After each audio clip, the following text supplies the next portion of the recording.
Hey guys, welcome back to my study live stream. Now the time is 14 o'clock 33 seconds, and we mean to be open our study live stream last minute, but we need refresh the website, so we got a microphone now, but because it has one big X, so later on if we have time, then we're gonna change it without X so that we can safely use this microphone from Lu.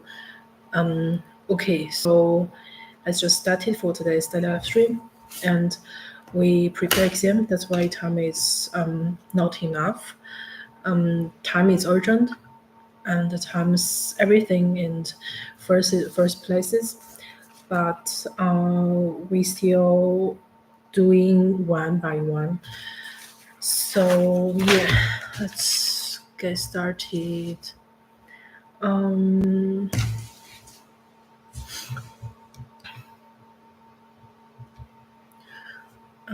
Yeah.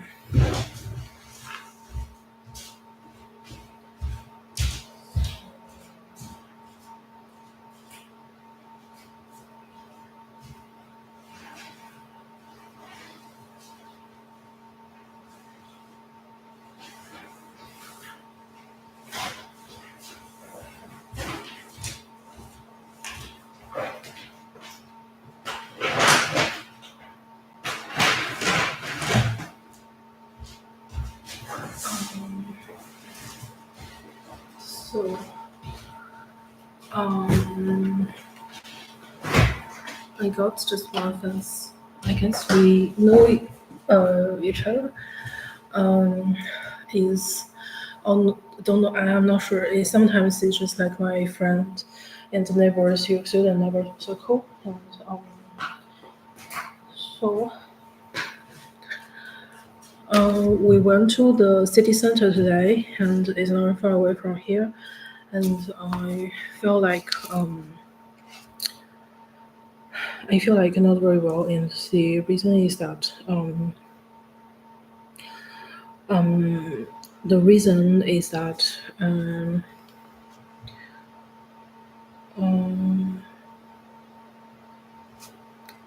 yeah, Livestream now can randomly jump out, and because I got the time like 3 to 2, and it is like sometimes can also mean some good thing. I don't think all the 3 to 2 is to destroy, but if they can destroy, why then why not? And to save some goodness, and but they choose not to. So from this current time point, we separating ourselves with university because I'm soon graduate, and then the professors and the teaching assistant teams, they no relations with me, and so it feels like free and not need by anything more. And I was in DM in the Wittenberg, and that was someone saying if she's young, got the professor, this is unequal for us, like from the margarita, like the pizza and etc. And then I found yeah, some professors are still okay, for example, like Professor Cornell and Professor A or Professor, and Professor Carson even. Yeah, Martin Gash Professor as well, and Jackson even more because he do the personal politics, and that my interest area. And we disconnected with one professor, and that is the Peter Moore professor, and we from this current point we don't have any relation with him. If he charges me, let me to buy something or doing something, I won't do that. I don't need to do some Gefei-FIONA for him and his research team, PhD students as well. And but I will if his PhD still possess my Gesicht, and please just go. And especially that that like Alex make love like one, like Alex make love that one, and so let's go. Yeah, I don't want to show you guys what I bought today because I really bought a lot of pen and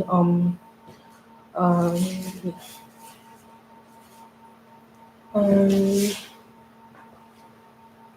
So yeah, let's just choose the starting point like to dealing with this, and I felt that really that one that and say the fourth that he really got the bad results, and just now they got the group competition, and that was so slow, and that is impossible. That is slow enough. But I don't know since every day when I out when this looks so good, and yeah, thank you this kind of my current renting company that they get this one.我还买了暖宝宝，我今天还买了就是暖宝宝，然后不知道为什么就是有点奇怪吧，因为一般来说他们没有人出于好意的，然后今天很奇怪，因为就是我去那个这个 DM 的时候嘛，然后就是这边的那个洗漱用品商店，然后在里面，然后他们就把我就是放到了一些比较让人暖心的一些 product 旁边，然后比如说是你真实的需要，而不是去每一次然后买一些看似不是很需要的一些东西，不过还有其他的颜色。后来那个 intern 的 professor 建议我买一个那个橙色的。然后我说就看起来有点太旧了，所以我就没有。所以我们这个后我晚上可以灌点热水，然后把肚子暖一下，因为我觉得 recently 很难受，而且我懒一家。行。还有就是，对，没有很也就是买了一个这个有点像这种小的这种宠物的玩具还是呢，然后就很好，然后有点像我哥名字，行，好，那现在我们的话就 let's go，也，等一下，我不知道大家想听什么，因为我们最近马上考试了，然后我只想学习，然后我只想尽快的就是进入到一种就是说学习的状态，然后steady state，然后进行这种学术上面的思考。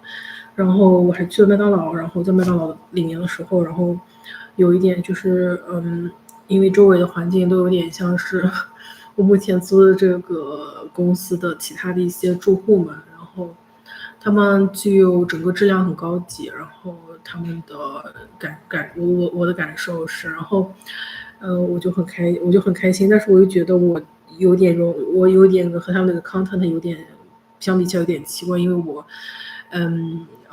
一个是暂时还没有收入，再一个是我没有那个 family 的那种 atmosphere，然后我自己 personally 我觉得我自己 personally 我觉得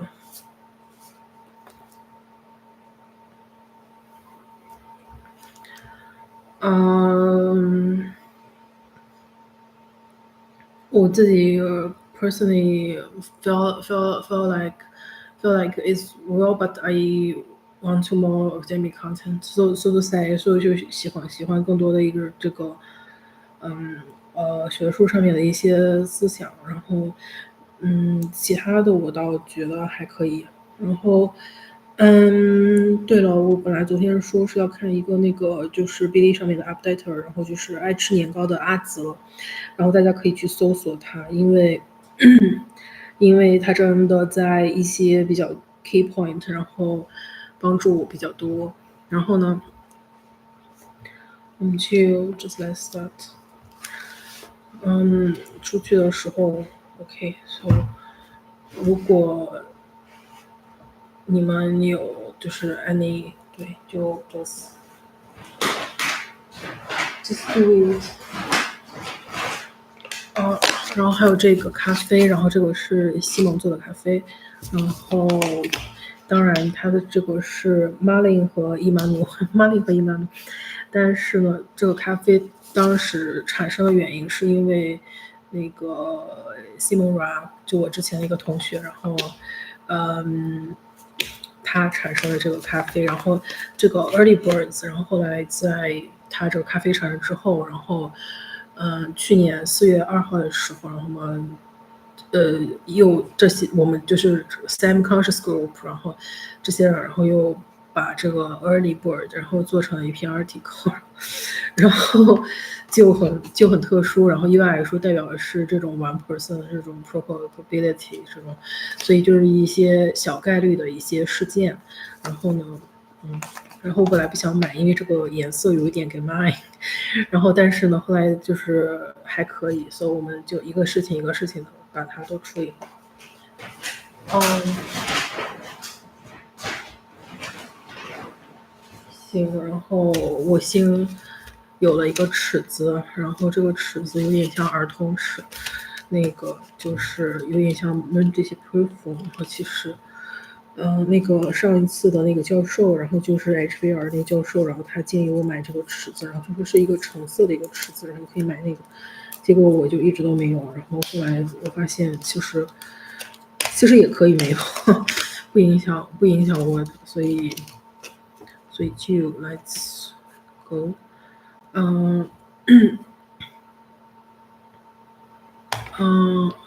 可能是这个意思，我也不知道。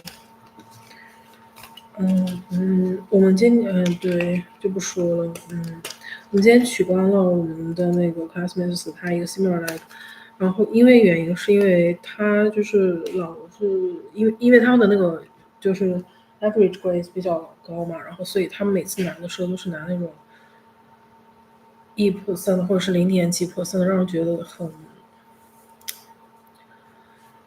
有一点给卖，而且对我来说没有太大的经济价值。So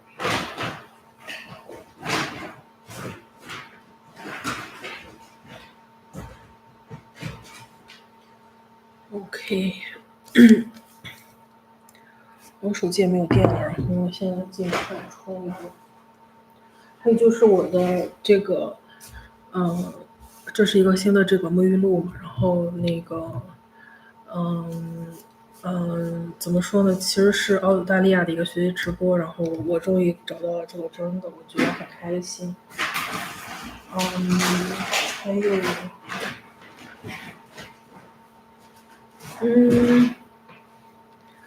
还有就是3和笔，行，我们不能拍自己。对，然后就是画彩色的这种笔，然后因为我学弟，然后就让我学歌，然后他的是 master 学歌，然后是给咱们的学弟，然后他就让我画画，然后我行，那姐就画呗，反正就这样。然后它不能用的原因是因为这个尺子，然后上面是 Carol， 然后又格子我的英语名字，然后所以我去。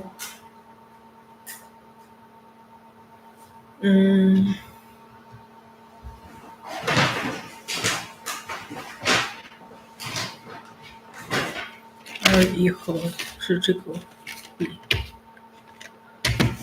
OK，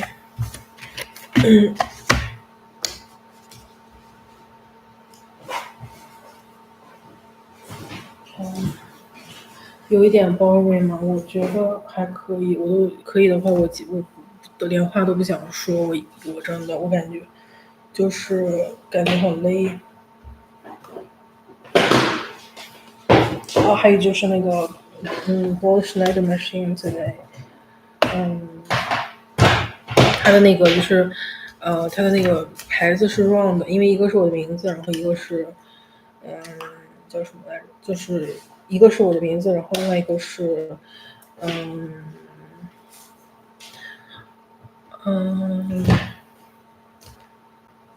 一个是我的名字，然后另外一个是 Rita， 然后 Rita 的话是我们就是的那个 Eco Research Institute 他们的那个就是他们的那个名字。然后那个的话，我们一般来说，就我一般有一个 principle，反正就说是不买那个词语单词后面是 er 的。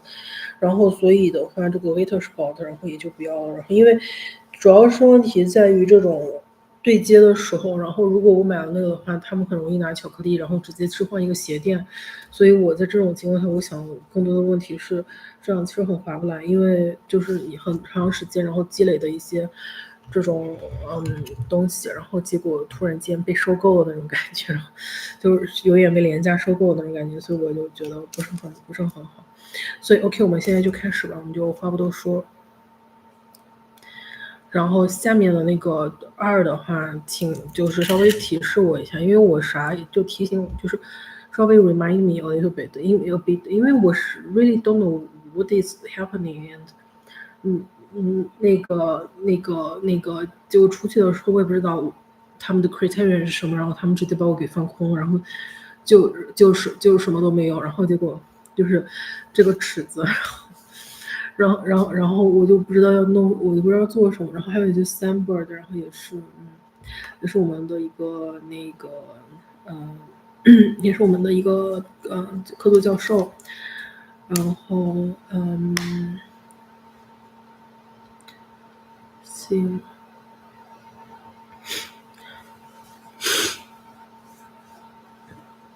就是 upon my experience today morning and when I coming out, and I found one thing interesting is like, 那个他们的这个营的这些地方呢，然后他们都是那种稍微有点灰色地带的那种，就是非常的 functioning，然后但是有一些灰色地带的那种感觉吧，我感觉，但是那些地方我都没有去。So 还是个 inner balance inner balance 的问题。So let's continue。就是还有就是我的耳机我不知道放了。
哦天！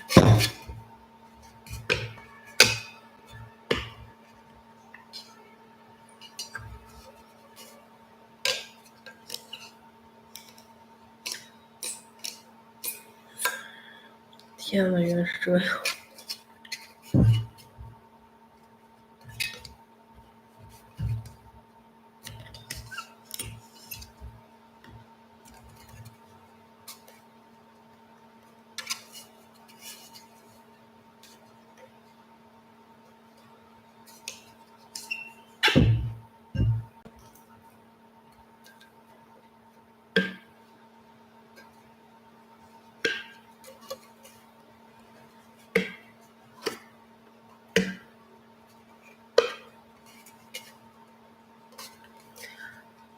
啊！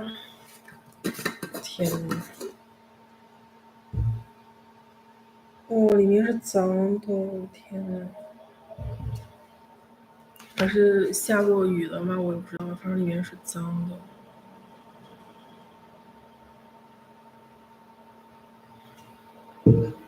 Scary。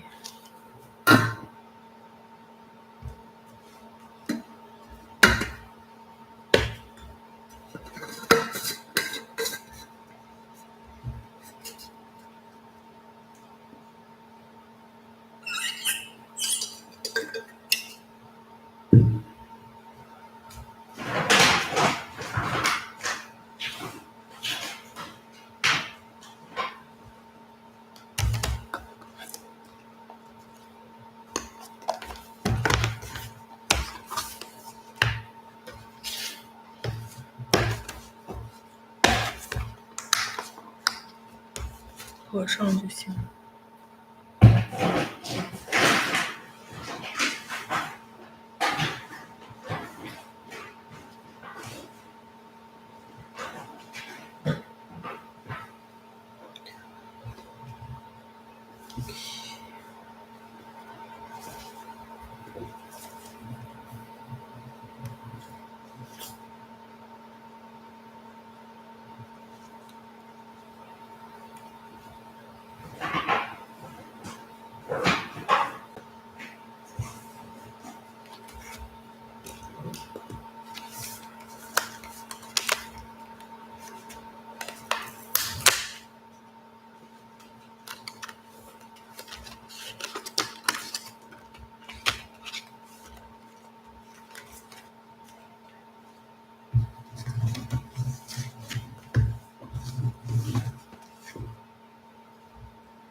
哎呀，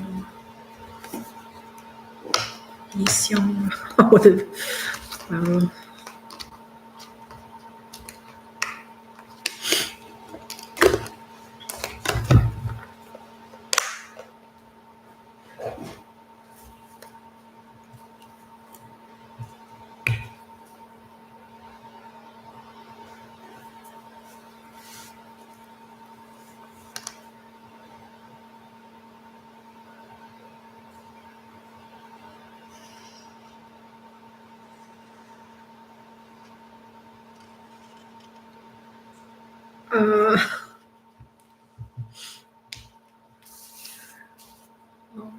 Actually，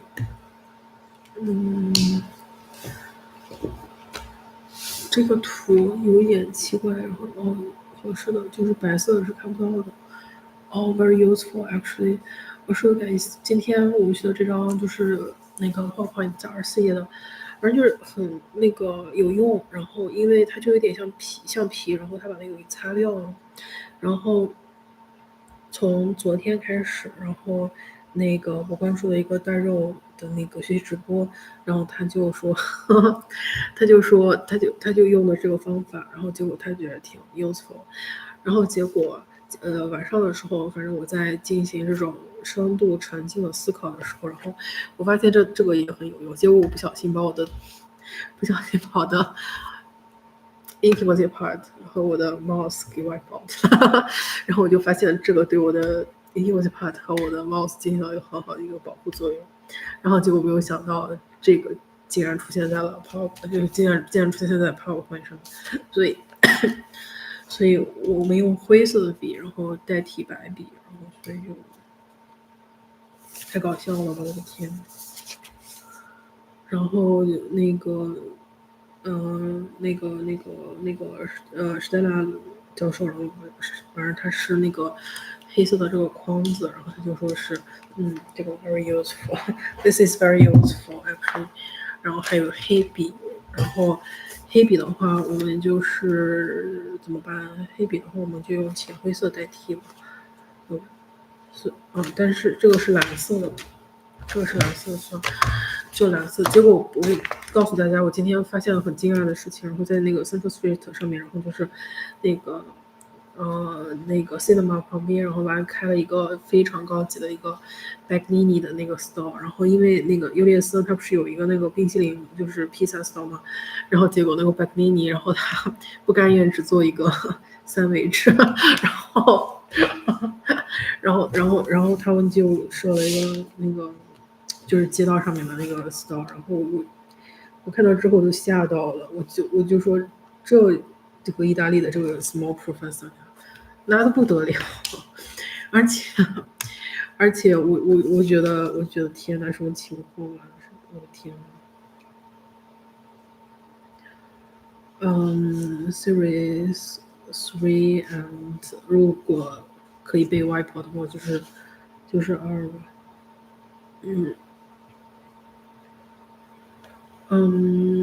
等，这个 Siri 它没有 S 它没有 S，所以就是有点像transfer，有点恐怖。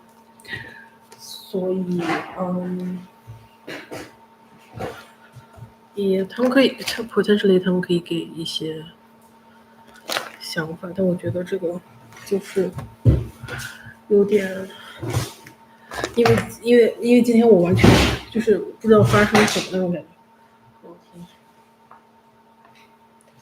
然后我们稍微等一下，我找一下耳机。So 为了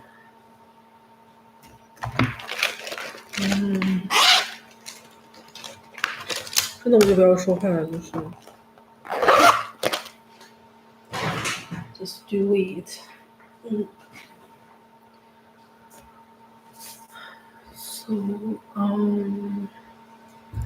然后这边是那个 Siri 2 and Siri 3，然后下个，哦天哪！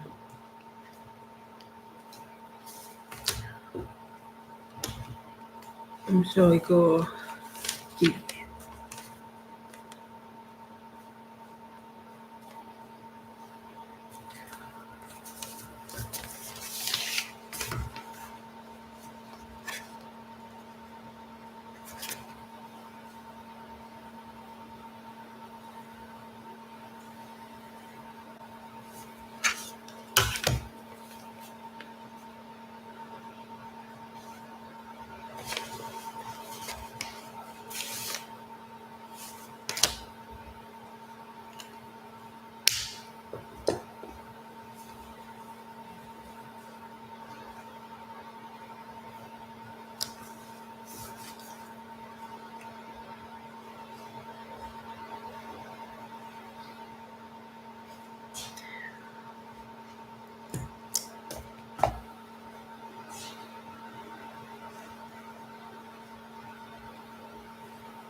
有，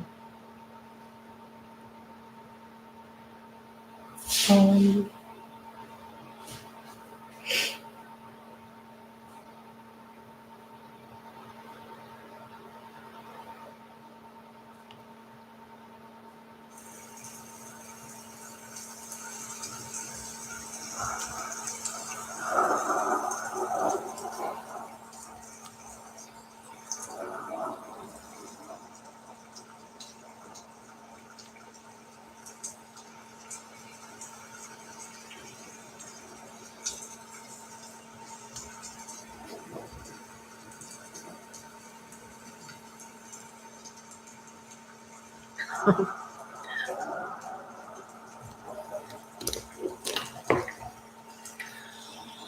嗯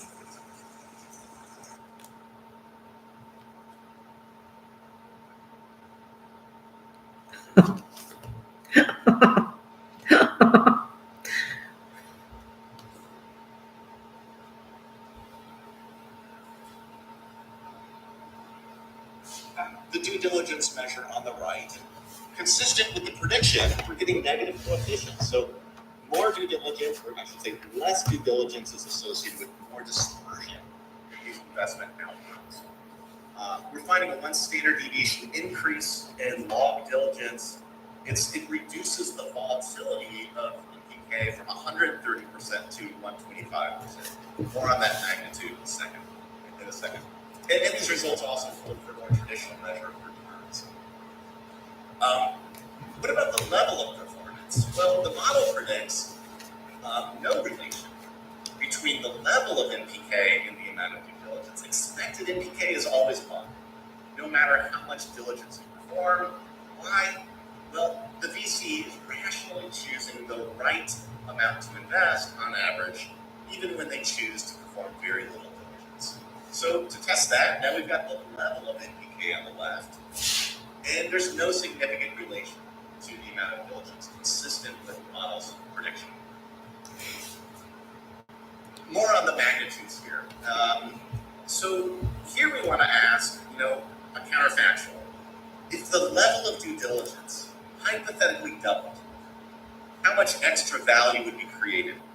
So to do this, we double the level of due diligence, and we figure out what would be the corresponding decline in the variance of log NPK. To figure that part out, we just use our regression coefficients. And then we say, if the variance goes down by that much, what's going to be the increase in value created? To do that second arrow, we're going to lean on the structure of our model. In our main calibration, we find that this hypothetical doubling of due diligence would increase value created in VC deals by 6% on average. That's 6% of how much money the VC is investing.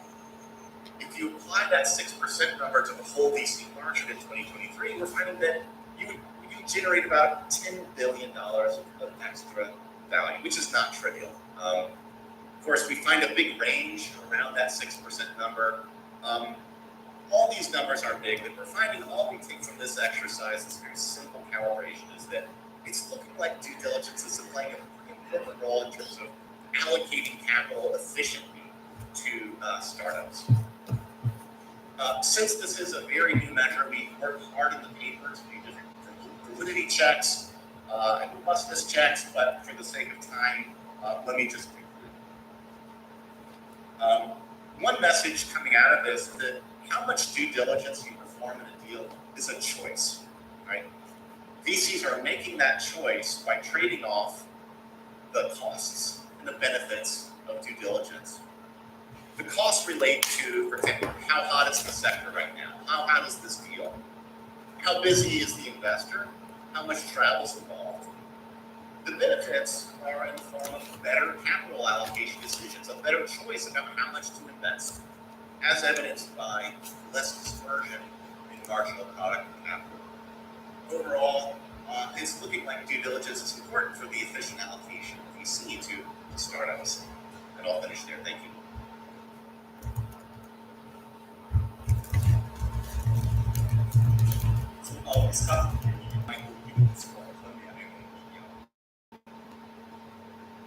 Everybody.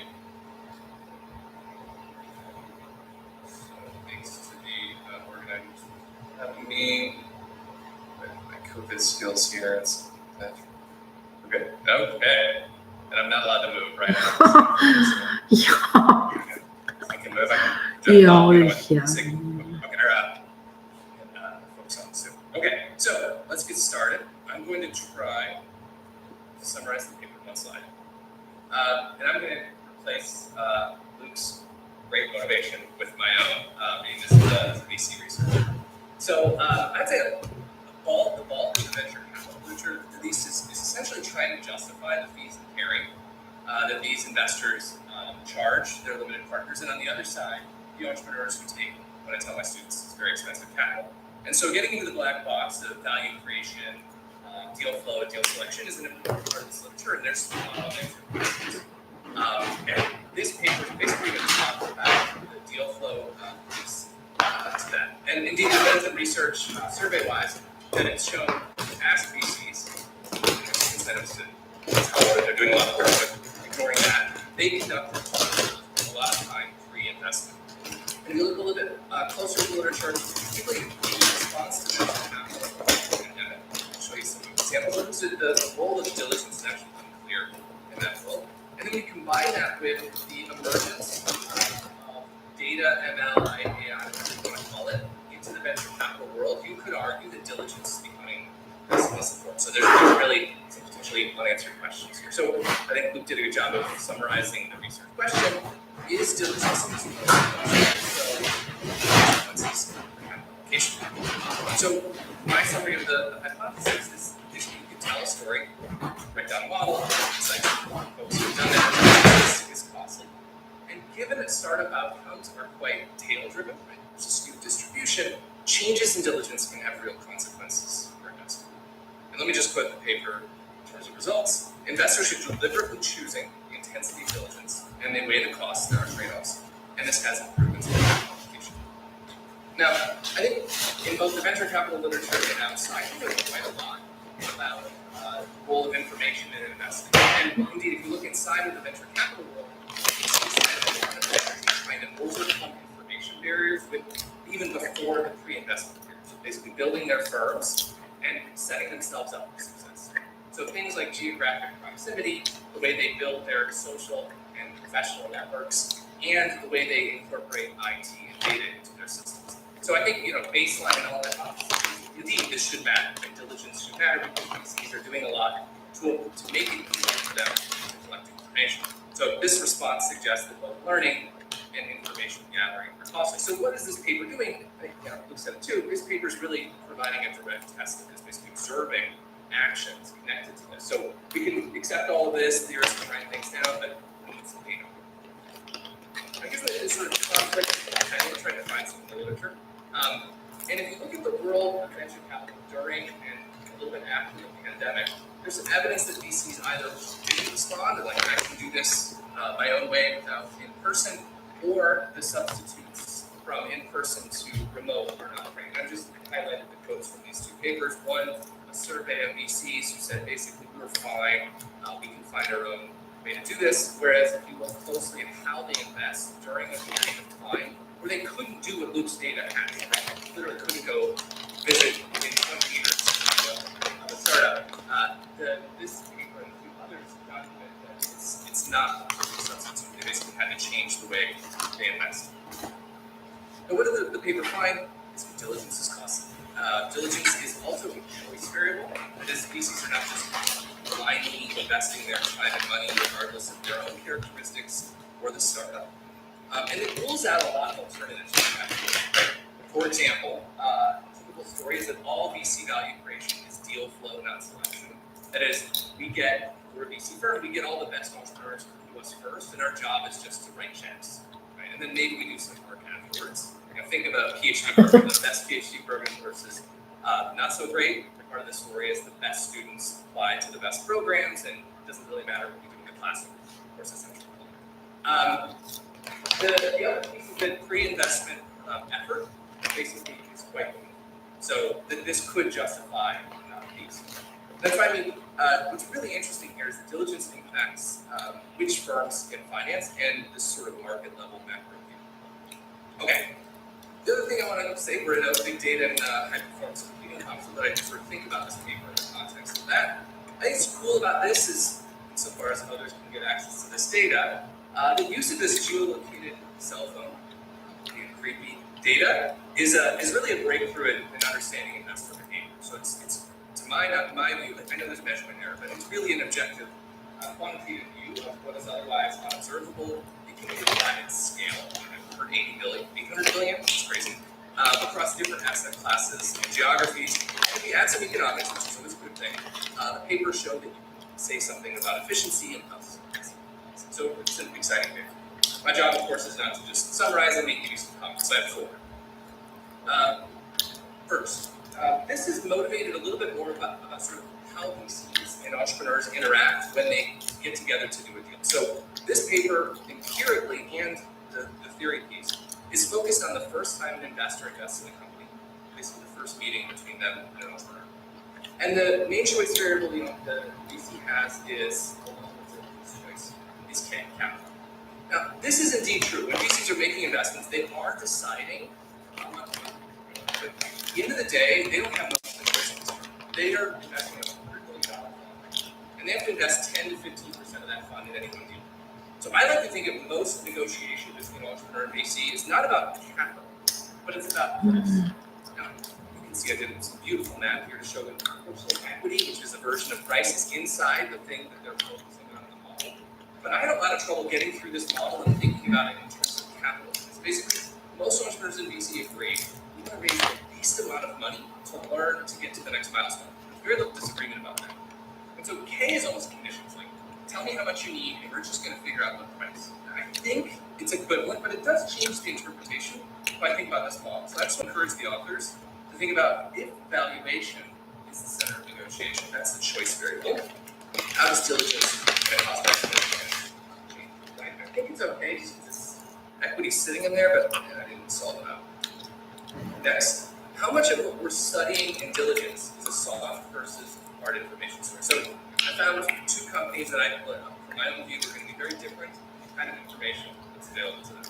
One is a very Gen Z startup called Claim, which, from what I can tell, is a social network where you share coupons with your friends. And if you spend at a certain shop, you're getting it's a company that, from my view, has no physical assets and is really just a big network story of both firms and customers. On the other end is a company that's literally doing storage for AI. It's renting a bunch of servers, that's physical space, and dealing with an industry that has a clear revenue stream.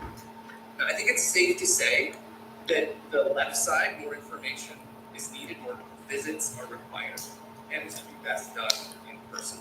Now, the patterns observed in the paper could thus be, just think very naively about it, differences in information types rather than a I see more diligence when there's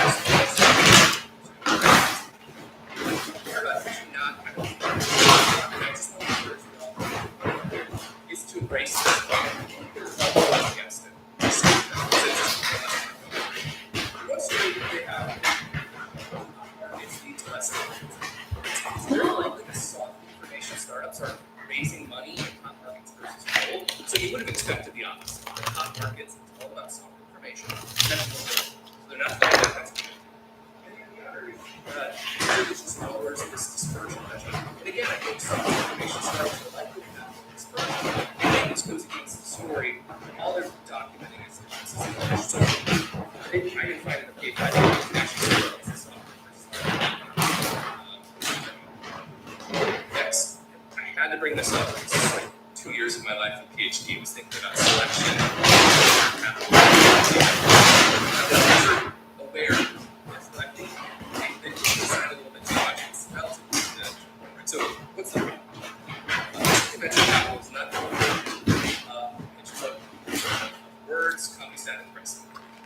data sets like PitchBook and VentureSource, where in most situations, VCs and startups are voluntarily disclosing their valuations. And guess what? They like to tell us when their papers are published, not when they're rejected.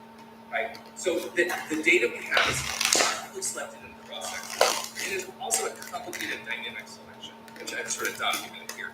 Basically, when firms go public, they are legally obligated to disclose their valuations. So we have obviously public firm, eventual public firms, valuations. If firms are growing, they tend to have higher valuations. And they're more likely to tell the world about it. And then finally, there's a timing situation. The tighter the valuations are, the more they raise, they're more likely to disclose. All of this said is just basically positive selection of the valuations that in the game measure is using subsequent valuations within a startup, which is actually a fairly rare event in the data set. A VC in a startup telling you about two valuations. Now they argue, and I think they're right on this, I'm not sure that the implication is what they want. Sample selection likely biases the level, right? This is a selection issue, but that level is indeed not what you guys studying for free, right? You're studying variances and things like that.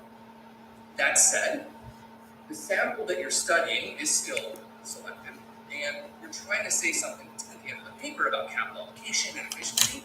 I believe your results, I just think if you're a little more cautious about sort of generalizing these results, or at least thinking hard about if there's really bad positive selection, what does that do to what you're finding? Is it an upper or a lower bound of intelligence? Okay.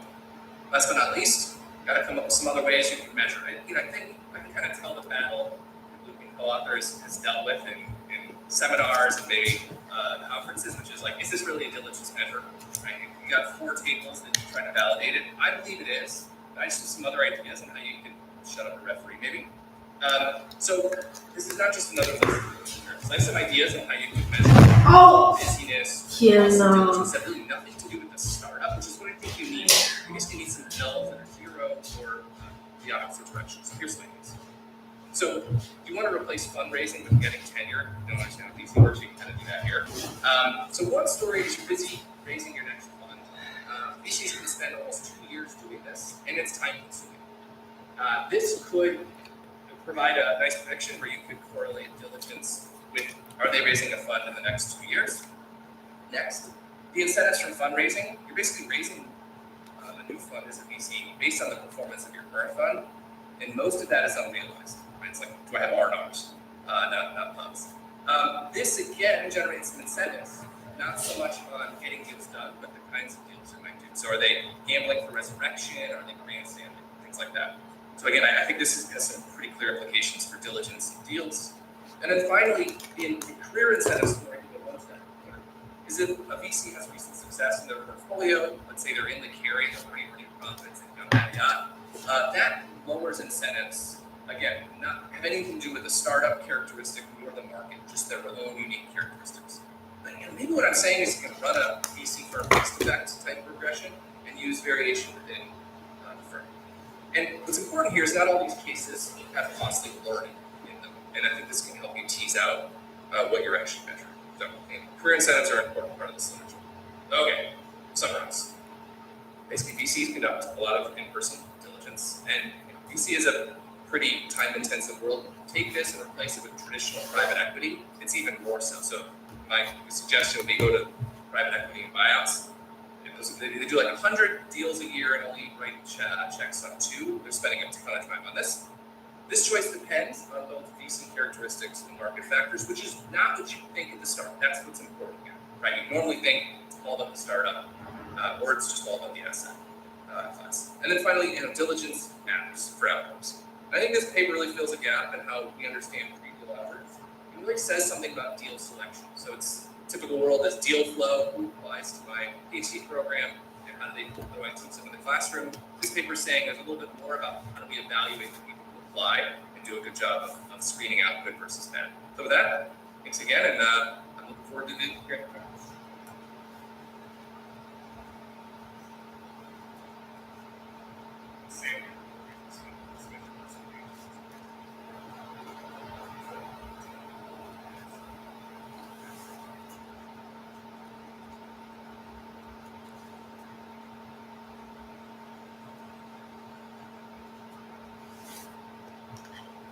Great paper, great discussion, very interesting.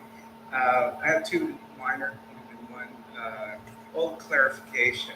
So following the discussant's point, since 95% of the firms don't have these in-person discussions, what is the heterogeneity?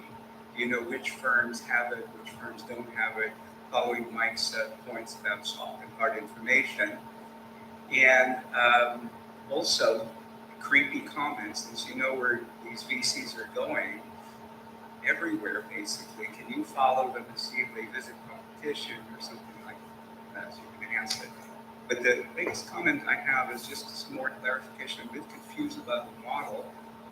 So the model seems to show that basically it doesn't improve your outcome if you just lowers the dispersion. So it seems that would imply if you kind of randomly pick investments, you would do best because basically you have a big portfolio. You don't really need to do any due diligence. And that would imply that people should disperse rather than focus, and VCs do focus. So I'm kind of wondering what happens in the model if you do improve the outcome as well, not just lower the dispersion. I collect all first. Very interesting paper. So I have a question that's still related with that soft versus hard information, but I would have had the opposite intuition about it. In a way, if you think about these hot markets, there might be internet businesses where there is nothing to actually physically visit. Since your measure of due diligence has to do with physical visits, I would imagine that, let's say, you have a hot internet business, everybody works from home, they can meet the founder anywhere, and you probably would not be captured in that. And so how do you think about physical assets versus not physical assets and how that correlates with your results? Thank you. Great paper. A couple of questions about VC, kind of your discussion about stolen VCs in terms of they compete with each other, but don't like many deals actually have co-investing, right? So actually there's a lead and then there's a co-investing, and it will be good in a way to adjust on that specifically when they meet the board meetings, right? It will be the lead and co-investors, so they all meet. In terms of the cost, many kind of lots of leads will actually have somebody working at the firm, right? So for example, like my husband, he's a startup founder of a biotech firm in Boston here, and so he's a founder CEO, but now they got whatever B-level funding, so now they have somebody, they got the lead being an interim CEO during this half a year from now. So there is no cost to this person, he's here already, he's not traveling back and forth. This is kind of the idea. In terms of specifically kind of the proxy for cell phone signals and how they raise money, in terms of location to the startup, like I was talking to my husband, the way we do it is they actually charter the boat, we see charter the boat here, and they'll just win. So I don't know how you're going to get it, right? So lots of due diligence, lots of networking was on the boat, it's outside of VC office and outside of a startup for some reason. Okay? And also we actually do have more than one cell phone, sometimes it's private versus public, so how do you adjust that? Thank you. Very, very interesting paper, and I found all the findings intuitive and straightforward. I was wondering if I'm a VC manager, I read your paper, like what kind of stuff I feel really interested in. So far, I feel like everything is great. You show them value the cost, value the benefit. But as a VC, I'm more interested in what I did wrong. Like so far, I feel like everything is rational. People, this is value adding. But I'm sure that sometimes the due diligence does not lead to the value. Sometimes just waste the time. I mean, in relation to Michael's discussion, I mean, there's some sample selection. A lot of firms here is positive selected, and maybe the reason, but I guess there's certain sample of VC, they are not doing the right thing, they are wasting them time. I feel like a VC managers, I would love to see that. You have amazing data. I don't know if some direction we can explore. I would just love to see the results of that.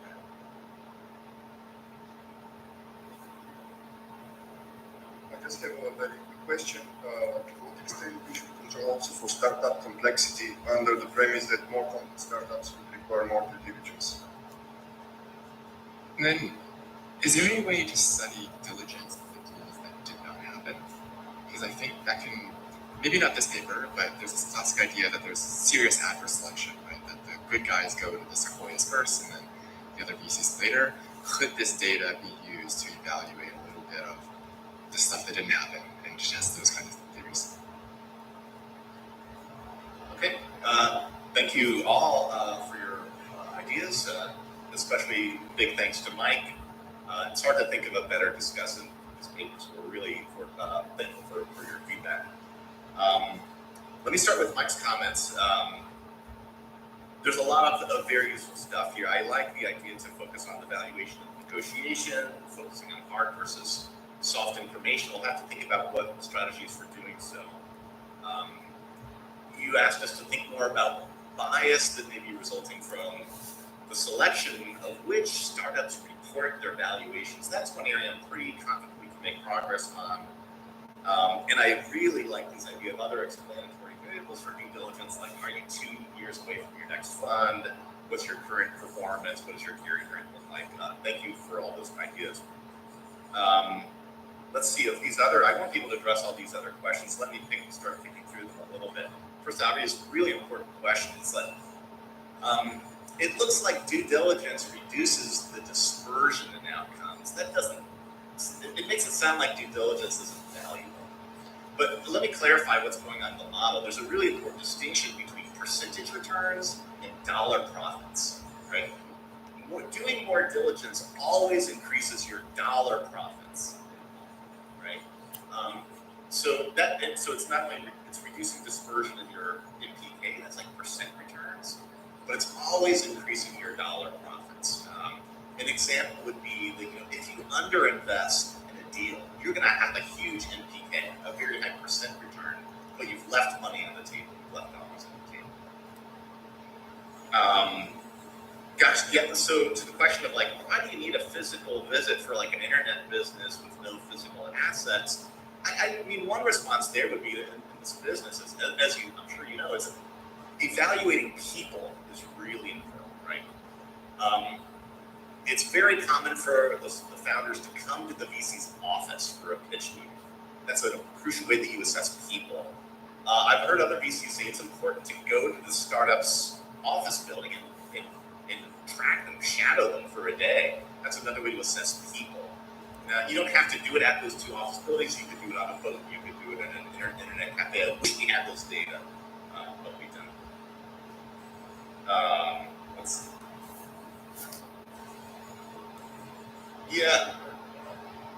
Yeah, but remember, we don't have cell phone data for the whole U.S.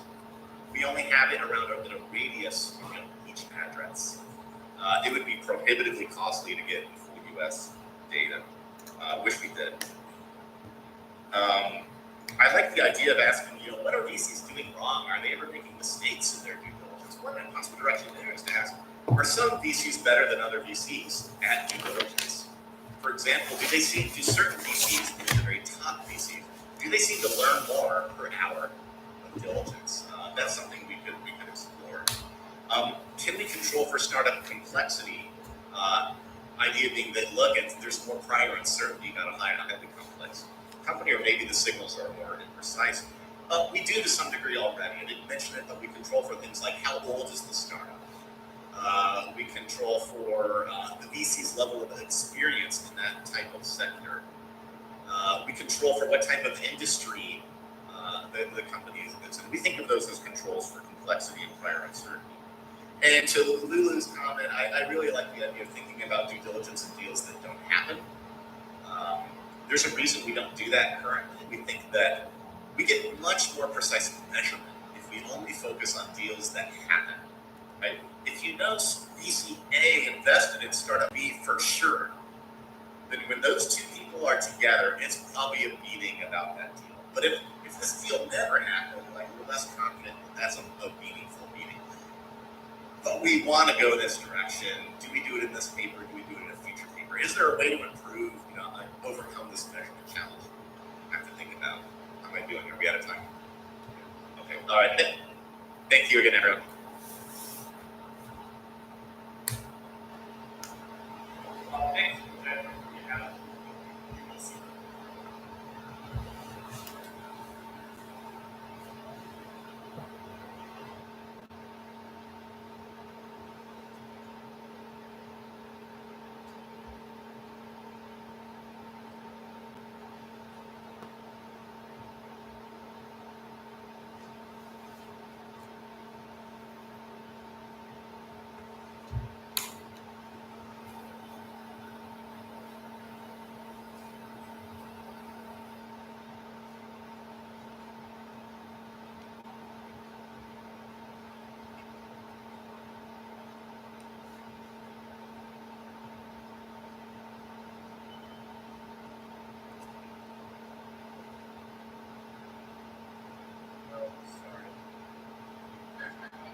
Thank you.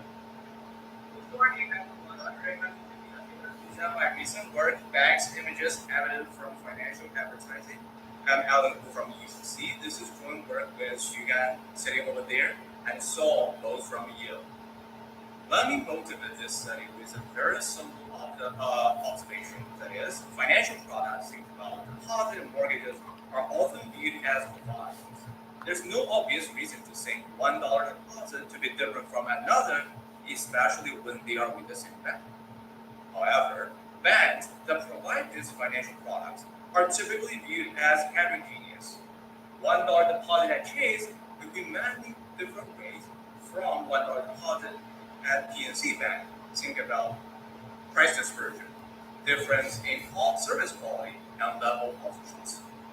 If we look at bank review websites, customers do perceive this bank differently.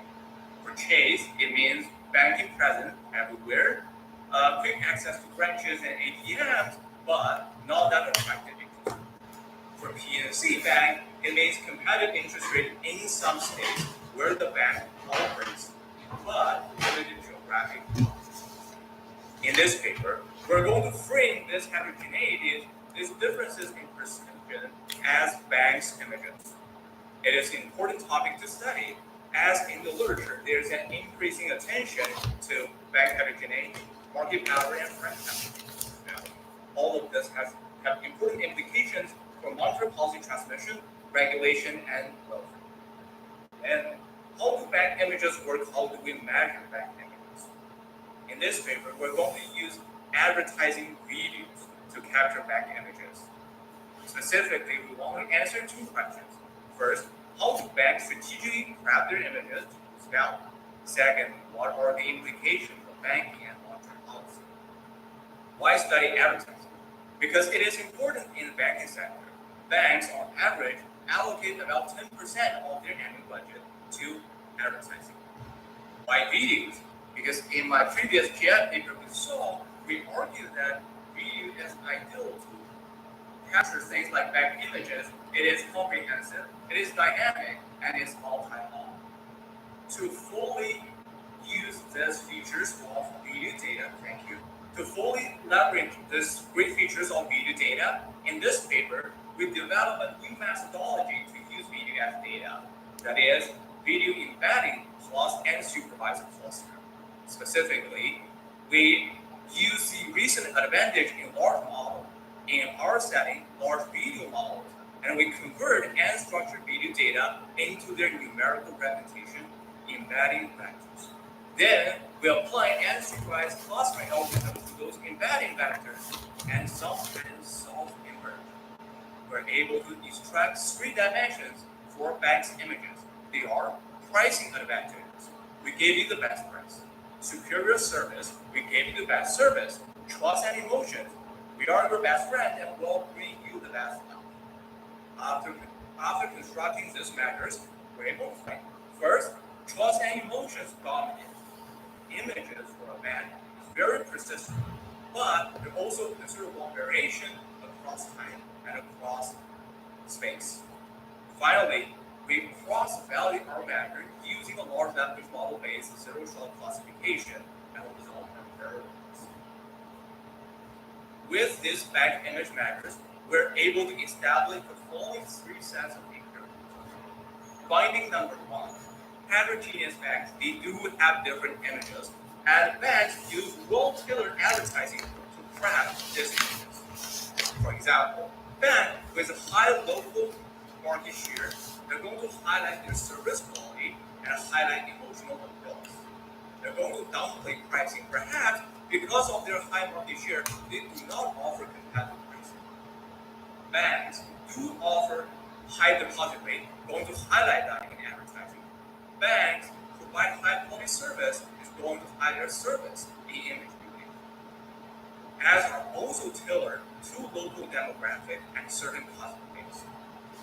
Finding number two, this image building behavior have real implications for the demand and pricing of financial products. We use a border discontinuity design to identify this impact. And finally, we link financial advertising to monitor policy transmission, and our results are consistent with the notion of bank deposit channel. We further argue that advertising can actually serve as a micro foundation or device for banks to invest in their market power and franchise value. Now, let me dive into methodology, how we establish banks' images. We're going to use data from Nelson at Intel. It is very comprehensive. We focus about 20 years TV commercial videos. Digital advertising data also included in Nelson at Intel. I explored that in my job market paper, and we plan to have a follow-up paper combining digital advertising data with fintech data. There are two components in Nelson at Intel. First, raw videos, raw creative. We have more than 50,000 raw videos from 2,760 videos. Second part, airtime schedule. From this data, we know which video airs when, where, and how much is spent. Then we combine our advertising data with standard banking and household finance data, such as core reports, SOD, HMDA, CRA. With this amount of data, you absolutely need some high-performance computing. And if you're gonna add, there are a lot of technical details here. Shan and I are very happy to chat about it on our presentation. But now let's look at this graph to illustrate how we use video data, how we process videos. There are two components. The first is what we call the 3V framework. That is, we can decompose a video onto 3V dimensions: visual, verbal, and vocal, stand for image, text, and audio information.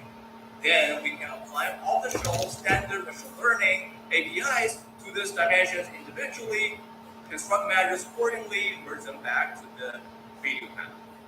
This is the framework we propose in the GF.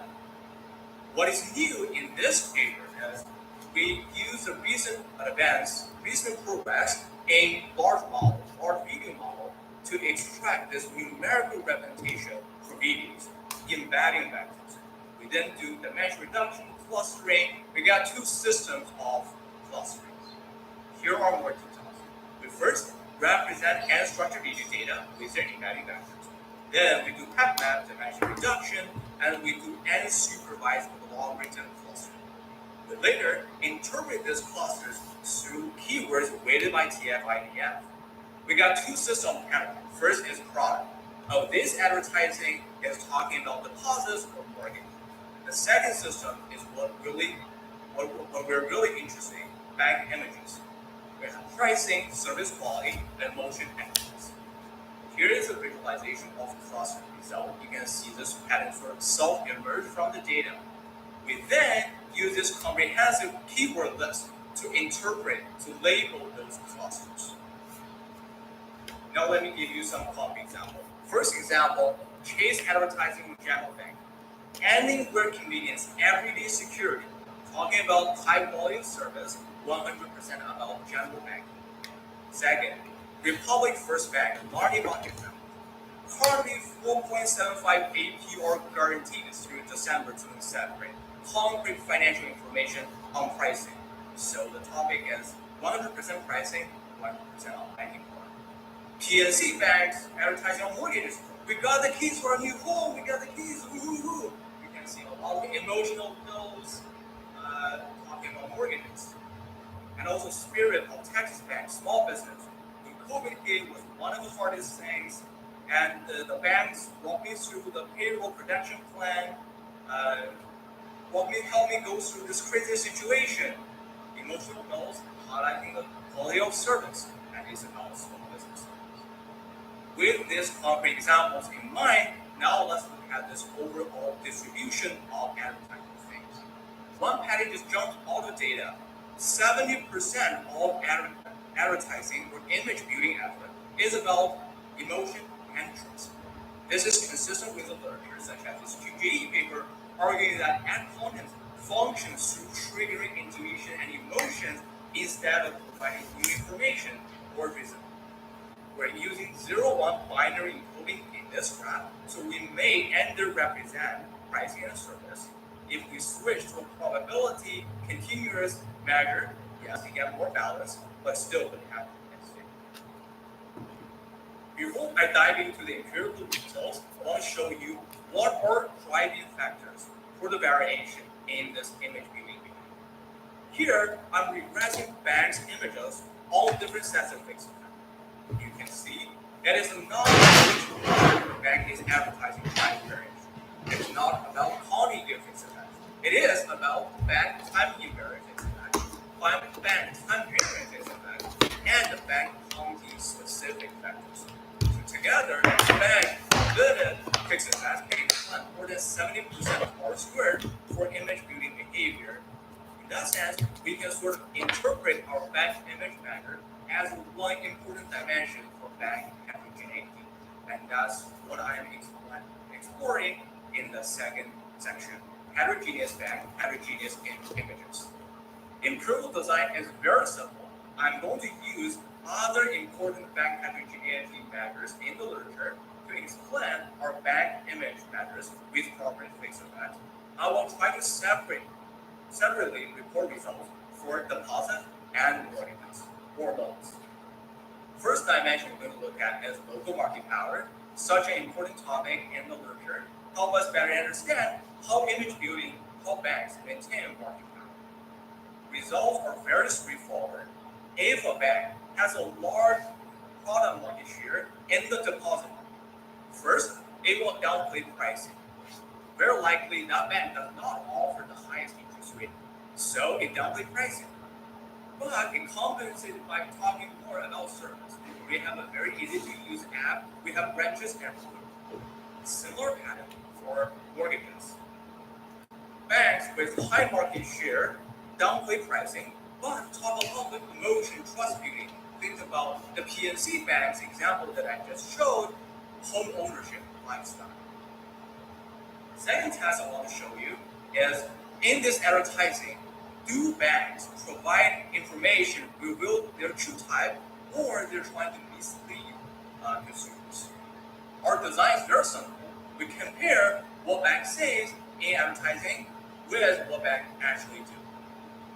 First, let's look at interest rate. If a bank does offer high interest rate, yes, you highlight that in advertising, in image building, it's code for checking deposit, also time deposit. If a bank does offer high quality service, such as a large branch network, such as less CFPB complaints, yes, that bank will highlight service quality in image building. So it seems that it's very consistent between what banks are doing and what they say in advertising. Finally, I want to show you this advertising are tailored to local demographic to certain customer base. To do such an exercise, I'm going to control for bank 5-year fixed effect. We will advertising control.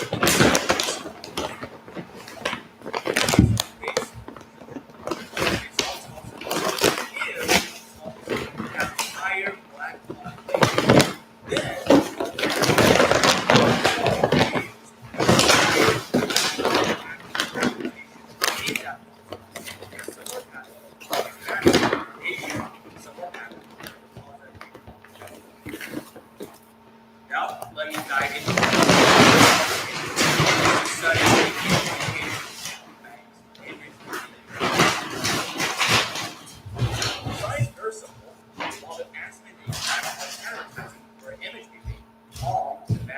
pricing of financial products or transmission of monetary policy.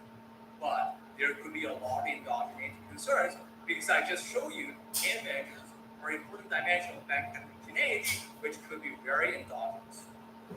So we're going to use this identification strategy or discontinuity design. It leverage this institutional features at the geographic TV market, so-called designated market area. This discontinuity exogenously induced by this TV network. Let me show you an example. We focus on this narrowly defined core region across the DMA is North Georgia. Okay? And we're going to compare, adding two sets of fixed facts, we're going to compare the same banks within this narrowly defined quarter in the same year but only a customer sitting on the left of the border and another customer sitting on the right side of the border. So the only difference is this discontinuity introduced by TV now, and that will lead to differential exposure to different advertising. Now, let me show you the results. For advertising spending, lot dollar amount, it significantly increased the deposit flows the bank can attract.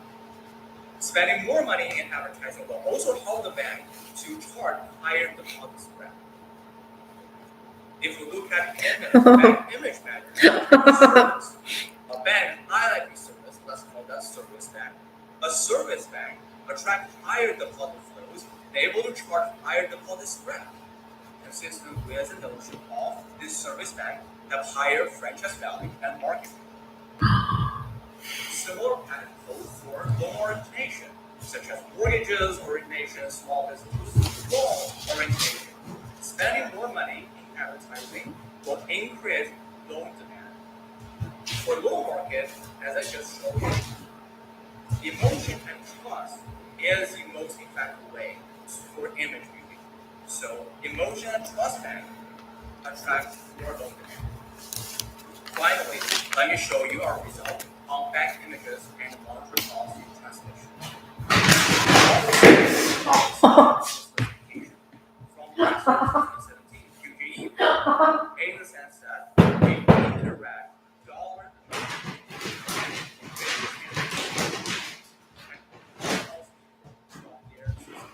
also control for HHI and HHI's interaction with interest changes in interest rate.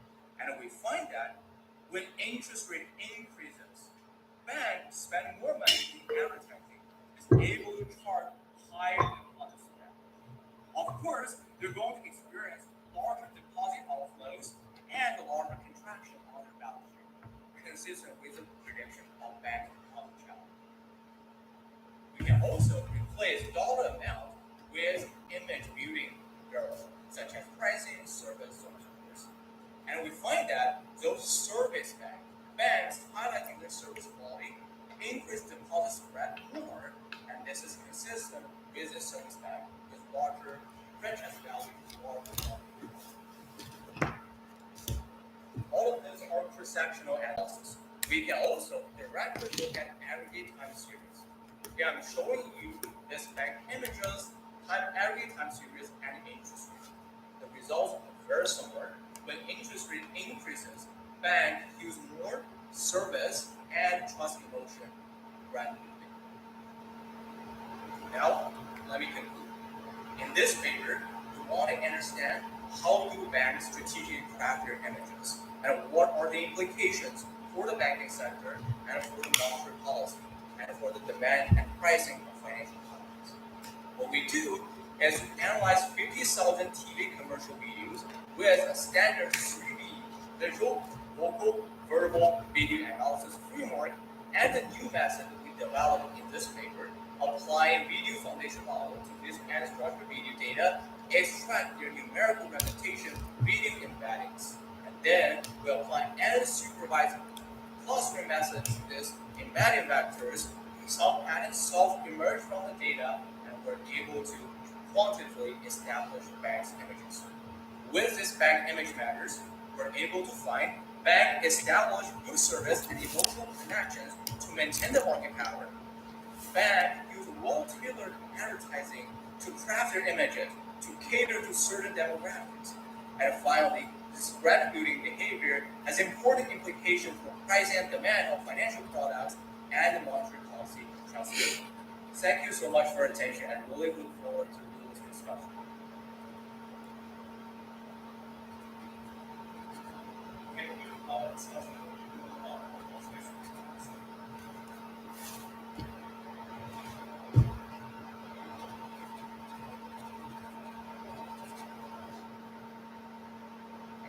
So, hello everyone. Thanks to the organizers for inviting me to discuss this paper. It's a really fascinating paper that combines both classic functional advertising and really modern innovations in machine learning. And so, I'm going to start by summarizing what the paper is about. slide, the research question of this paper is, what do banks emphasize in their advertising? And then what does this tell us broadly about the business model of banking? So in this paper, what they do is they use these novel transformer AI models to study banks' video advertisements and finds three main categories of advertisements: pricing advantages, services, and trustworthiness, and then uses this breakdown of advertising content to learn about banking. And I would categorize the results as being in two main groups. The first group of results is basically saying advertising is selectively truthful, right? That is not that the ads disclose everything about the bank, but that ads disclose the area where the bank has an advantage. If you have a pricing advantage, you disclose prices. If you don't have a pricing advantage, then you have a great personality, you have great service. The second half of the paper is about explaining how advertising content provides incremental explanatory power for a lot of classic regressions involving advertising spending and deposit rates. That it's the type of advertising that matters a lot, whether advertising increases deposits. It's the type of advertising that matters a lot that explains whether or not you can sustain high deposit rates. My basic take on the paper is that the paper's most significant contribution is enabling us to measure high-dimensional advertising content at scale. Right? So this is a major hole in the existing literature. There are other papers that study the effects of advertising spending. Right? So there's a LPS PhD student, Mendez, that has some great work using a very similar word as continuity design. Other people in, say, consumer packaged goods have also studied advertising spending. There are other RCTs that have studied the effects of, well, what if we add a picture of an attractive actor in the advertisement? How does that shape the effect of the advertisement? So we've done other papers about advertising content. And while we have some papers about financial advertising, like a Gurun et al. Paper on, say, advertising effects of mortgages, their notions of content are very low dimensional, right? It's just like counts of some words in the advertising. And so I really think the contribution of this paper is thinking about this high-dimensional advertising content at scale. We really don't know broadly, in general, what do banks put in their advertisements. But I think some of the ways the paper is currently written undersell this contribution, right? So right now the paper reads a little bit more like a Mendez paper, where a lot of I think the latter third of the regressions are kind of saying, look, we're a good interaction term instead of regression. But I think the content here is so novel that I think you can lean more heavily on the first half of the paper that really is trying to answer fundamental questions about what the purpose of advertising is. And so for the rest of the discussion, I'll talk briefly about what the technical approach is in this paper, how to use the fantastic data they have to try to test the fundamental points about whether advertising is about persuasion or informativeness, and then, if there's time, discuss some other potential uses of this kind of advertising. So with that, I'll start with so I thought it might be useful to just actually watch an example of financial advertising.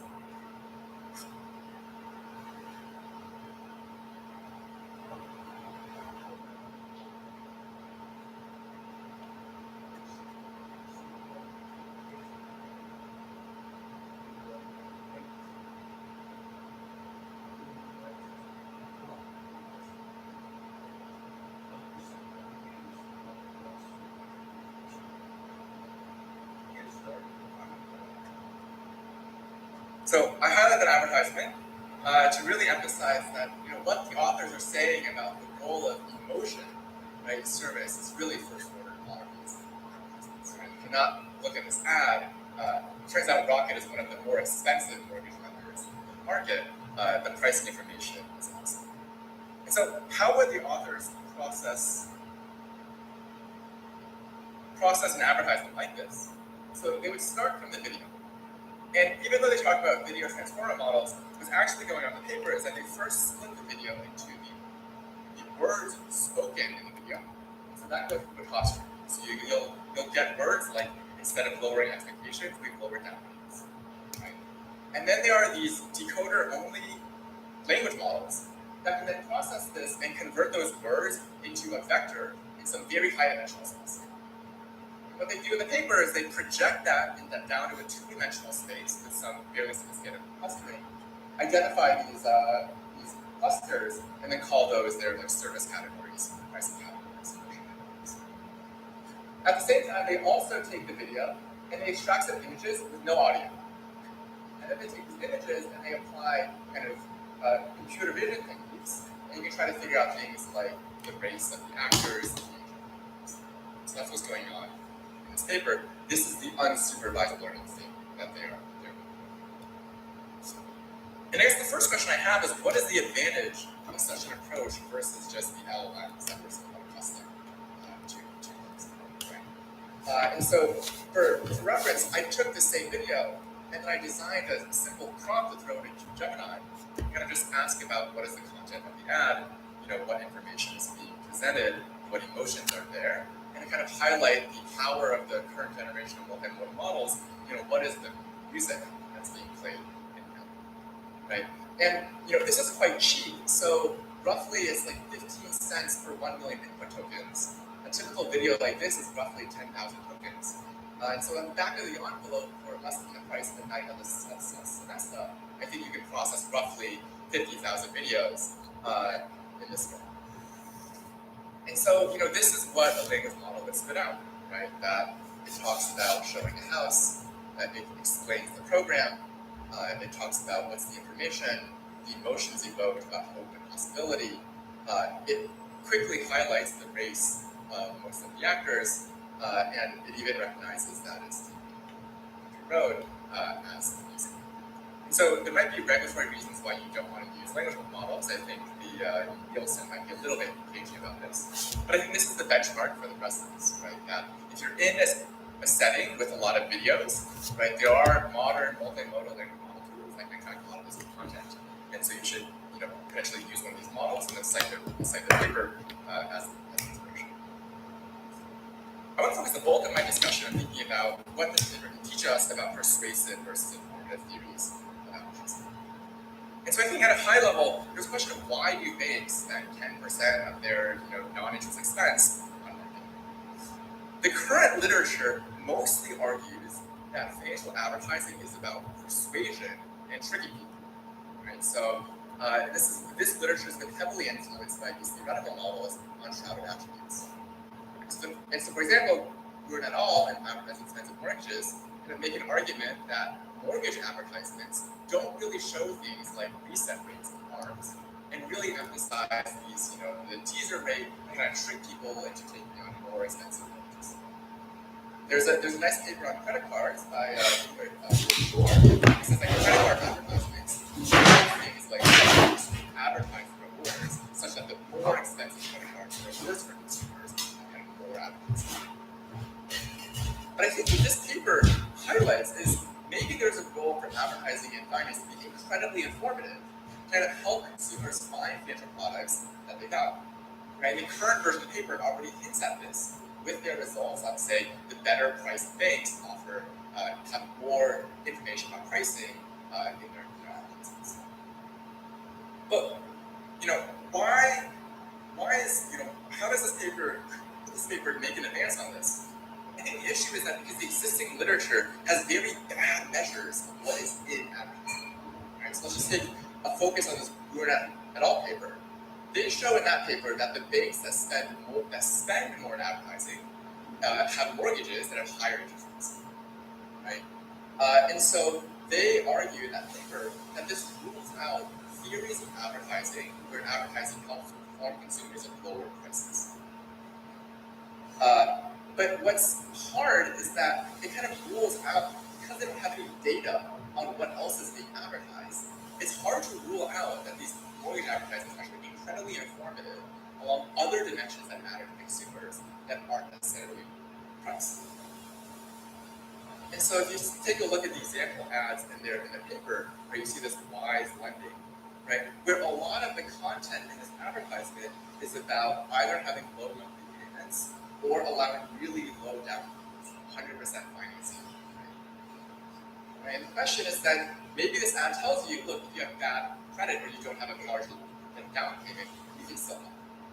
And so could you use your techniques to kind of extract these kinds of features from the advertisements to try to figure out if some ads are trying to target, say, small down payments or bad.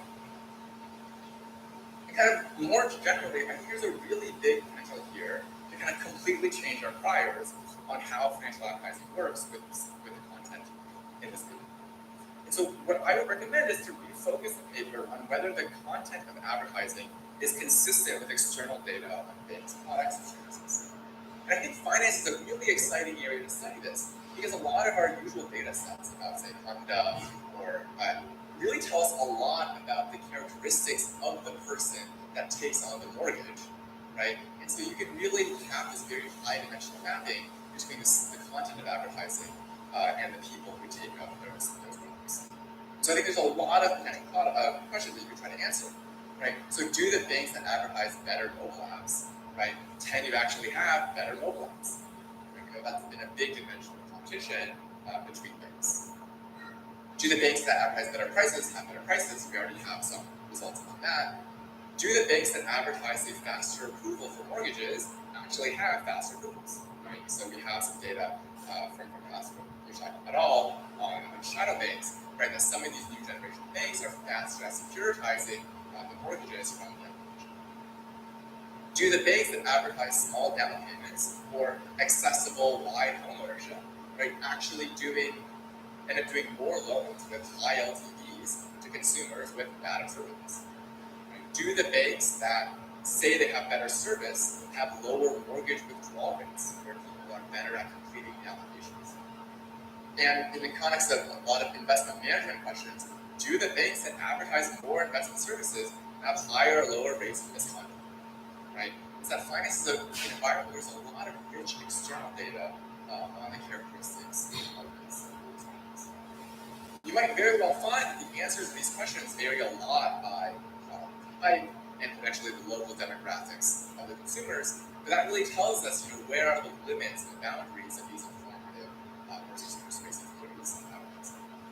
So this is a point about the content, but I think it also tells us something about the technique, right? So right now the paper heavily emphasizes unsupervised learning, but unsupervised learning is useful in explaining what explains the variation in the advertising, right? It's an explanation of the variance in the advertising content. For a lot of these questions, really the thing we want to know is how does the advertising content correlate with other observable features of the products that these banks have issued, right? So instead of targeting kind of the overall variance, it can be more interesting to say, can you extract a particular feature about mobile apps, the particular feature about higher level LTVs, and I think this is very important because I've been playing around with some MRI survey data. When people talk about, well, what do they look at when they choose a bank, they highly emphasize things like customer service, branch location, right? Not so much positions, right? So I think there's a lot of these dimensions of differentiation. In some past work, I've also shown that the banks, for example, that are really good at making mortgages to Hispanic borrowers are also way more likely to advertise this information. Right? But I think the advertising content here allows us to speak to a much broader range of observables. I think another interesting application of the data is that an interesting fact about U.S. banking is that consumers love to have all of their products in the same bank. So I have some work that shows that if you have a checking account, even at a bank like PNC, you have roughly like a 15-20% chance of having your main credit card there, even though essentially nobody without a bank account at PNC has a credit card at PNC. And one foundation for this could be that advertising creates really big economies of scope, right? That when I advertise you a bank account, it makes you feel better about the credit card. When I advertise you about the investment management, it makes you feel better about it. And so this is another example where, because you have this ability to sort of advertise by product, that you can test for some of these opportunities. And so overall, what I think, the big takeaway from this paper is that we now have the tools to measure advertising content at scale. And I think the paper can then most improve by linking this content and advertising with more hard data on the output characteristics that makes it cheap. Thank you very much. Let's listen to that question.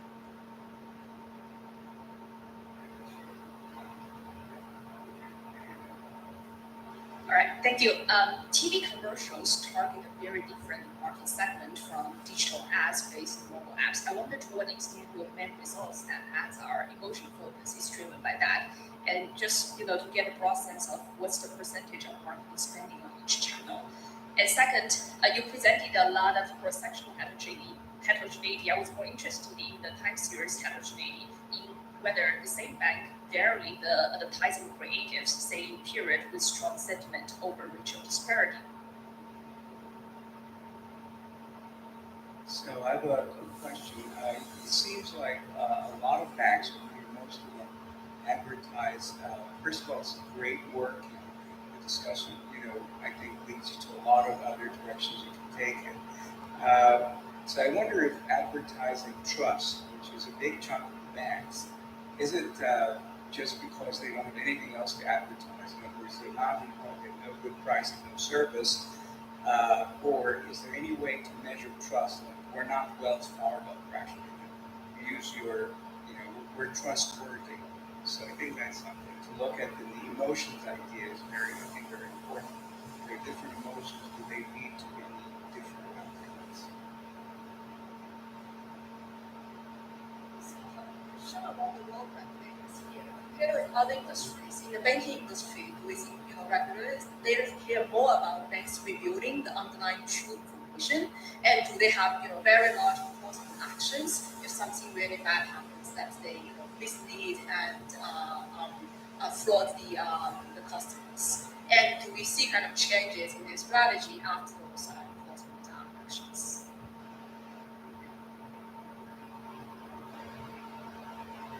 Very interesting paper. My comments relate to the first comments. I was thinking banks have given the choice to advertise. They can use video.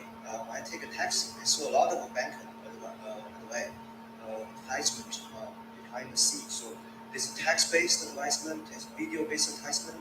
So I was wondering, you have the three categories. You have the pricing, service, and the emotion. For the pricing, I would think, do you think the bank will choose the text-based? Because they just want to disclose the pricing and product, and for the emotional ones, they're more likely to choose the video-based. I mean, this is the choice of the bank of this of the pricing. Maybe relate to results, because you find like most of the actions is in the emotion. Is that because you are focused on a video sample? You are not actually including the text-based advertisement. If you include that, if you find different results, I don't know what it would be, but just some brainstorm of these alternatives.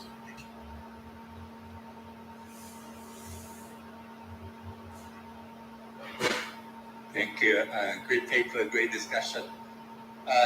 This actually reminds me of Daniel Kahneman's paper talking about System 1 versus System 2. I think this is interesting because it's related to your two dimensions of pricing versus service.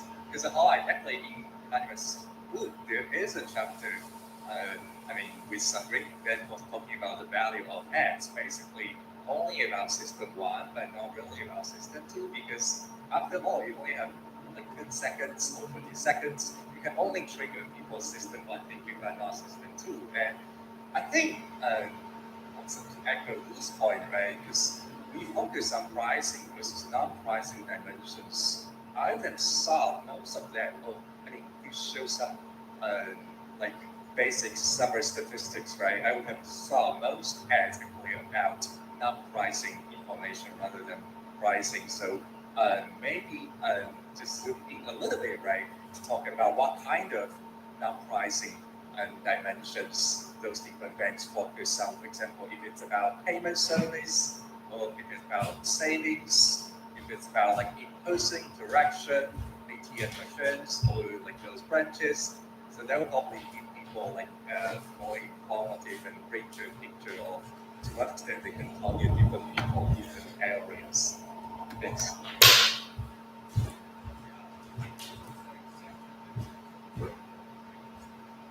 All we need to think about for the next revision, I want to just clarify that for the methodology, in the early version of the paper, we do only focus on large language model, and we use large language model to embed the transcript extracted from audio form. And in this version model, we're using the new generation of video model that take entire video as input and directly give you a better representation of that video. Still working on the high performance computing needed for that, and hopefully we can get that down. And we do plan to share the coding package and potentially the bank image mappers along with the graph. Very quick response to question.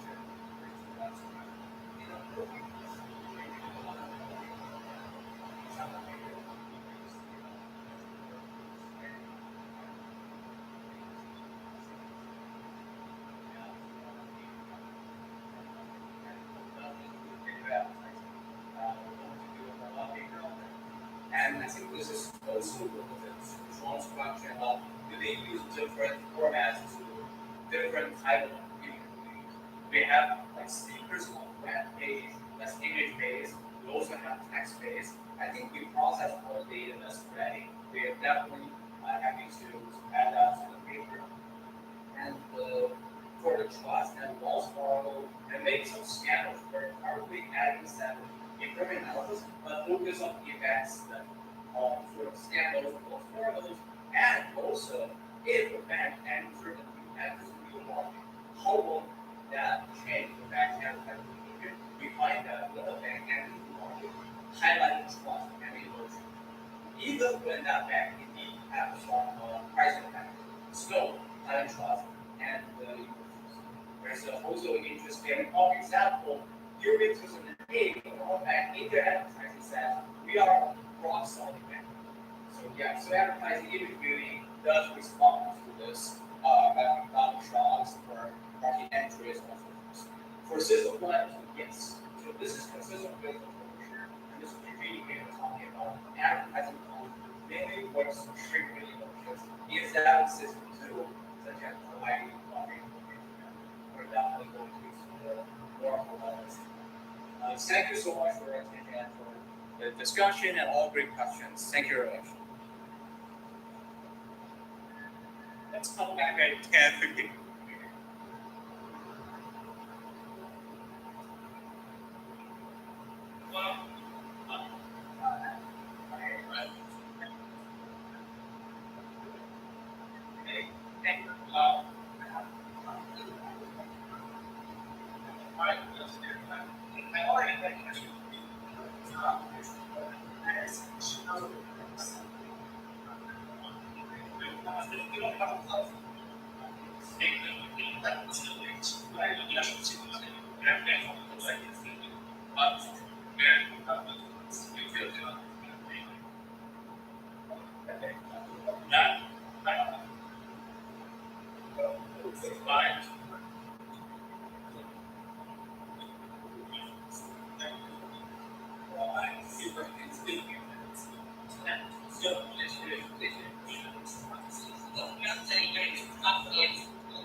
Okay, guys, we are back.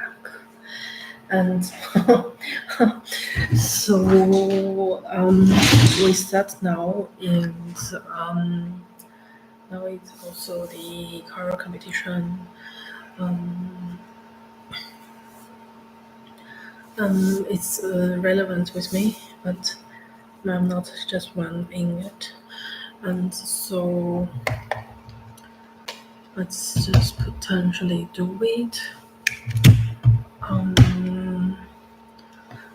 There jumped another advertisement in the MacBook, and so yeah, your professor was saying that not put the watch in there and in any videos, so you don't need running so many like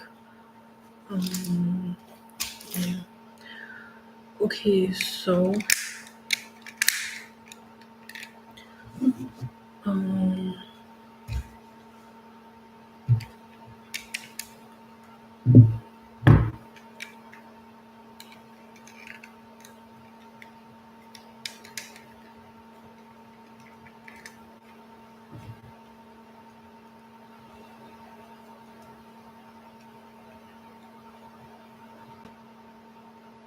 这个又出现了一次。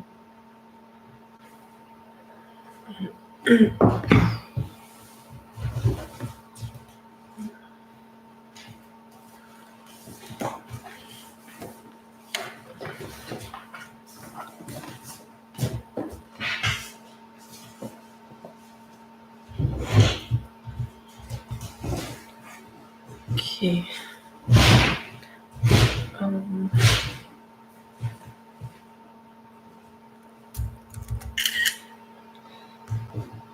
我先找一下。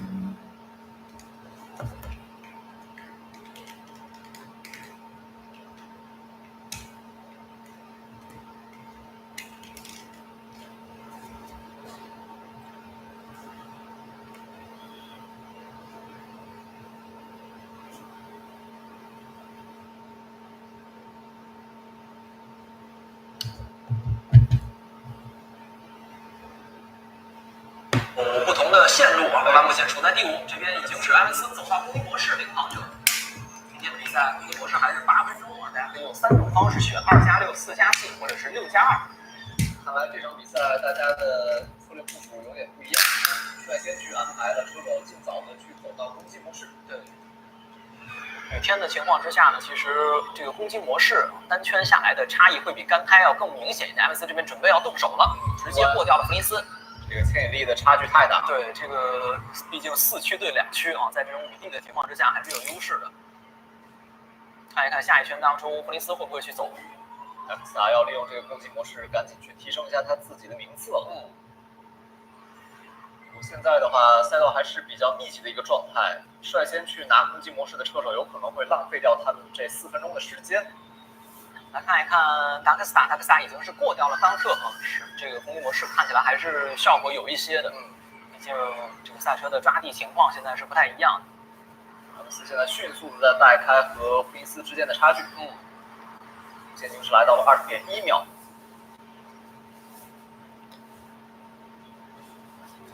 来看一看刚才。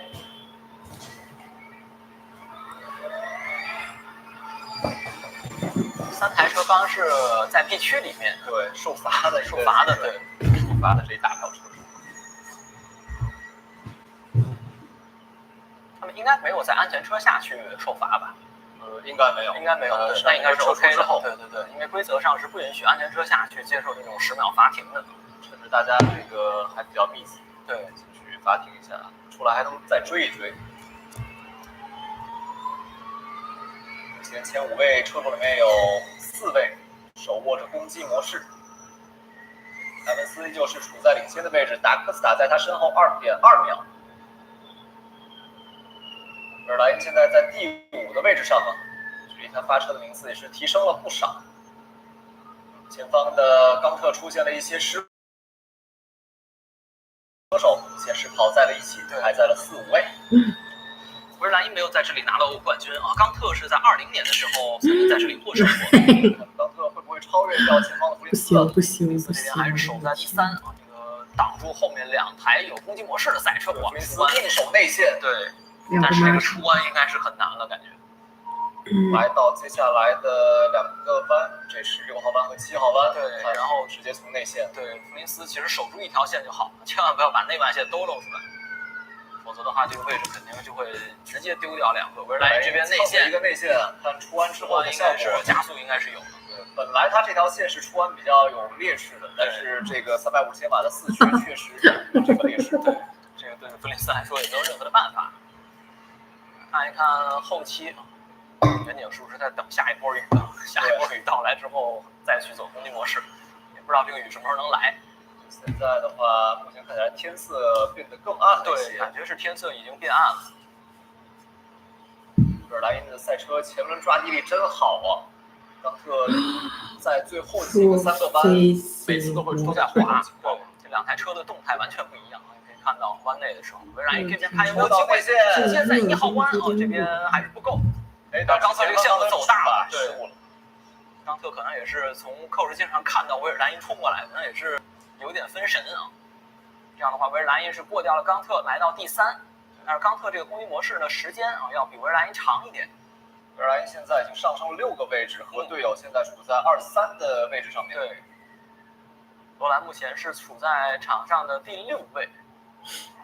罗兰这一周啊，就是在今天，如果想拿总冠军的话，必须要领先第2名87分或者以上。这个差距应该是不够的，因为现在他只领先69分。德鲁波维奇这边是维修区超速啊，刚才这个受罚的时候超速了，所以又被罚了5秒。这个毕竟也是第一次参加电动方程式的比赛啊，还是经验有些不太够，又碰到了这么多的事情啊，这场比赛本身就已经很复杂了，场上的情况。应该是冈特的头盔车载，对，前方是他的老乡维尔莱因，目前还有差不多半分钟的攻击模式时间可以去使用。冈特呢，现在刚刚在上周过了自己的28岁的生日，他现在还是电动方程式历史上最年轻的分站冠军的保有者。罗兰现在去拿了他的第1个攻击模式，看一看今天能不能在主场去挑战一下领奖台，在这里准备晚刹车。刚才维尔莱因压到一滩水啊，对，非常难受，非常难受。维尔莱因非常狡猾，但是出弯看一看这个线路，维尔莱因好像出弯的时候这个线走的太靠外面了。维尔莱因故意把这个冈特的线逼到非常靠外的这个线路上面了。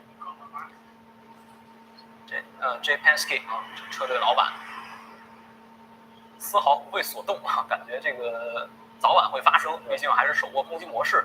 维尔兰也知道，对，安斯目前在雨天当中的这个优势依旧非常大，已经带开了3秒。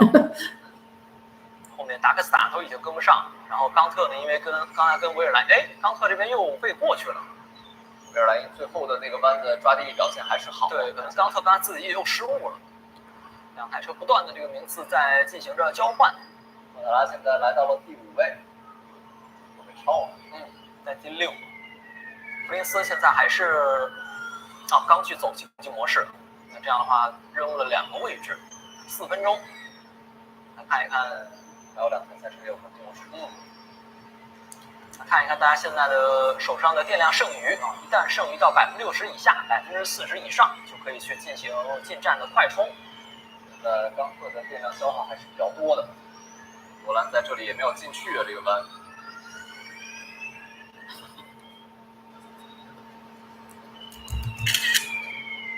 罗兰这个位置目前在第9啊，前面的杰克修斯的攻击模式刚刚用完，他还有2分钟的时间去追。再往前，弗林斯的攻击模式因为刚刚激活啊，所以他的这个攻击模式时间是最多的。看一看弗林斯能不能利用这段时间往前上一些位置。就目前的一个卫星云图看起来，柏林上空应该不会受到雨的影响啊，刚好是在这个左右2片云的夹击中间啊。赛道呢是在大概市区偏南部一点的位置啊，在机场。对，那么弗林斯在这里和莫塔拉之间也是在进行缠斗，莫塔拉的攻击模式时间已经用完了。对，前面弗林斯过掉莫塔拉之后啊，来到第6，前面将会是维尔涅。维尔涅这个经济模式还有20秒。荷兰这边准备过掉莫塔拉，这里维尔莱因这个是2台 DS 啊，在争位置。再往后是弗林斯，维尔涅这边是把冈特给过去了。弗林斯应该也很快能够过掉冈特。弗林斯这个电量还是比较占优的啊，现在79%，前面冈特就剩76%了。冈特直接被过去了。下一个就是维内维尔涅，维尔涅电量还可以啊，但冈特这个电量前半段用的有点太多了。目前来看，北京时间11点30之前都不会下雨。那可能就是按照这样的赛道状况要坚持完了。梅斯过去了，过掉了维尔涅，来到了第4。荷兰这边也要过前面的冈特。2台 DS 可能这段时间位置上都挺难去守的。看走交叉线出来之后，利用下一个弯的内线，波兰是成功的超越掉了冈特。然后冈特来到了第6啊，那看一看还有20多秒的时间，也有机会对于前方的维尔涅去发起一次进攻。正好是来到了这个6、7号弯，出弯之后还有一段加速的区域。现在的话，对于各位车手来说，要去保证他们的这个轮胎的胎压不要过高啊。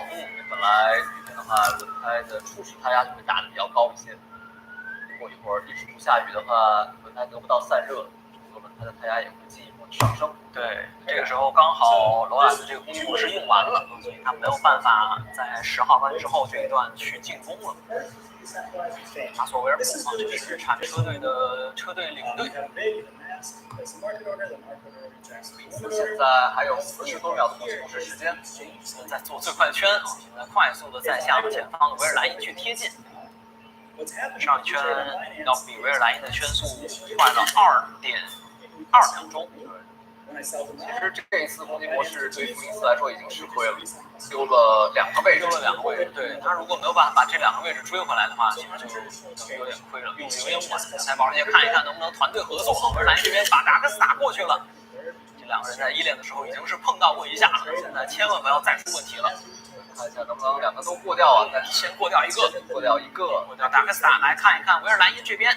维尔莱因太狡猾了，维尔莱因就硬防这边，然后就死守内线。达克斯塔这边看一下他能不能出弯过去，给队友留下了这个空间，非常漂亮。维尔莱因这一次部署非常漂亮，对，直接影响到了弗林斯的线路，而且弗林斯现在攻击模式时间没有了。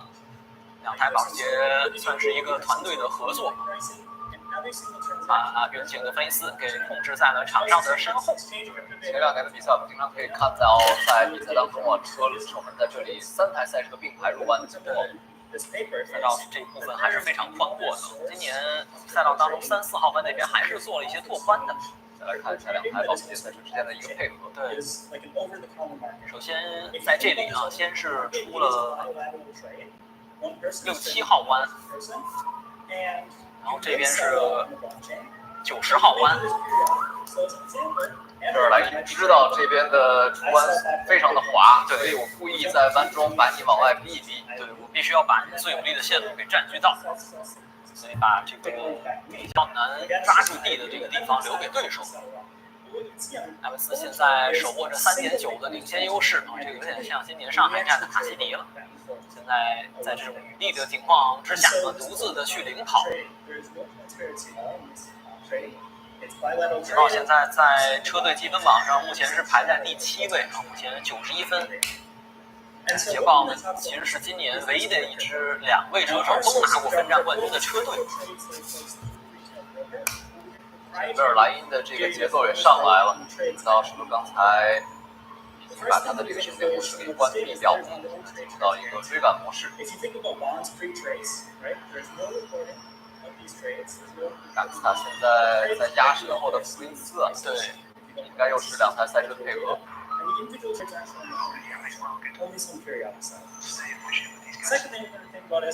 跟他说现在的情况不用太过于担心啊，我们还是要保证最有效率的这种驾驶的方式啊，跟在他们的后面。现在是跟在达克斯塔后面，希望通过这种方式帮他去破一破风啊，省一点电。按照现在的位置完赛的话，罗兰将会领先维尔莱因59分，这个分数是没有办法去提前让他去拿到今年总冠军的。两位保时捷车手目前都在领奖台的位置，跟中国站第2回合真的是非常像，一台捷豹在前面啊，后面2台保时捷厂队的车。只不过现在第1名是换了个人。现在维尔莱因和埃文斯之间的差距呢，也是来到了3.1秒。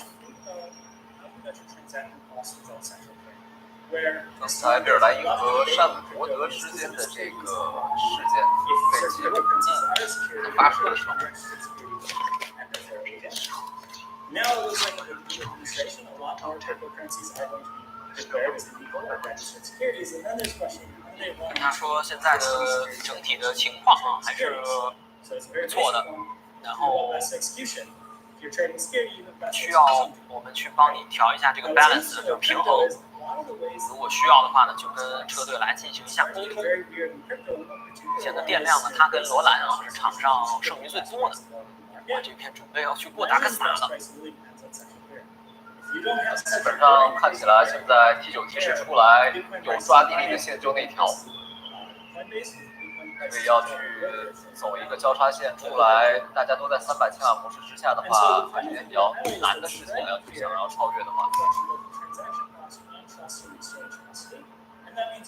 埃文斯现在领先优势啊，现在有一点被维尔莱因给追近了，刚一度是到4秒钟，现在是2.8。来看一看1号弯内线，直接非常强硬的挤到了这个2号弯里面，看一看出弯能不能过去，应该是过去了。干了，轮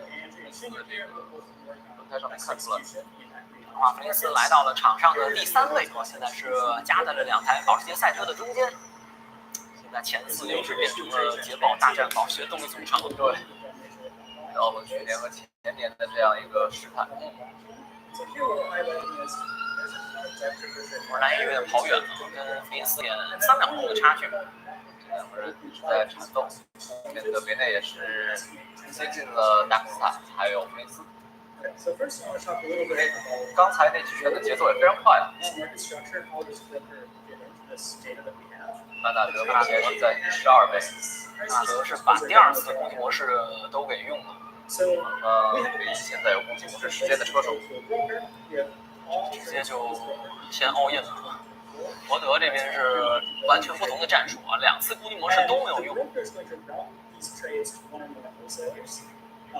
I have 3 wholesalers up here. These are publicly identified as wholesalers in crypto space. They may or may not be. 看一看巴纳德这个攻击模式，准备过掉前方的迪克头骨。What we're going to have is trade double data. We know the exact price and so on. What the maker is routed to.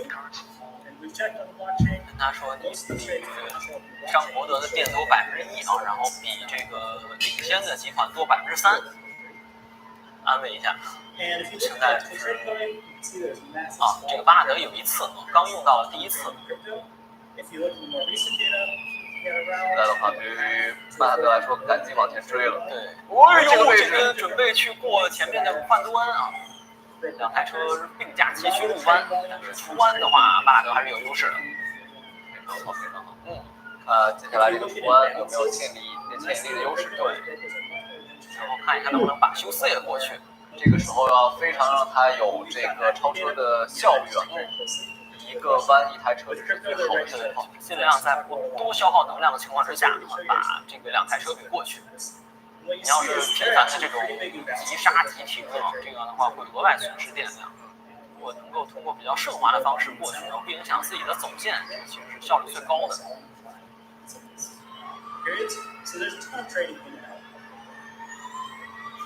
And so then when we get into 现在还在倒数第2的位置上。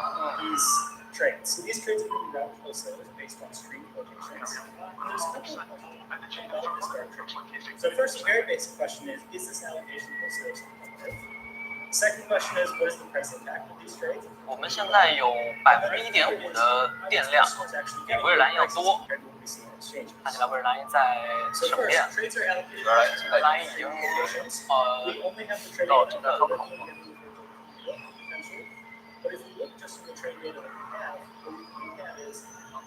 这个窗口其实之前就没有给出来。对，刚才贝尔莱也是MC 也是过了线之后才给出来，过线之后给的。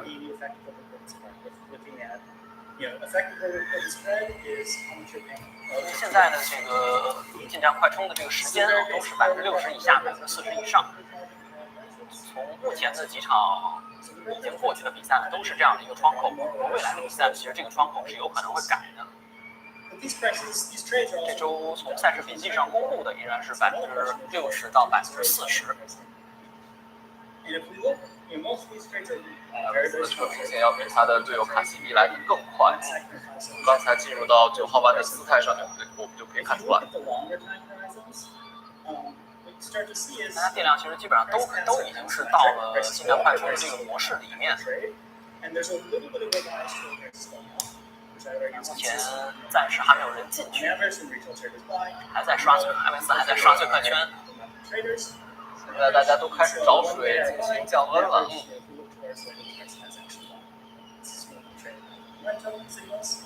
好，冈特进去了。冈特是今天靠前的车手当中啊第一个进站的赛车。对。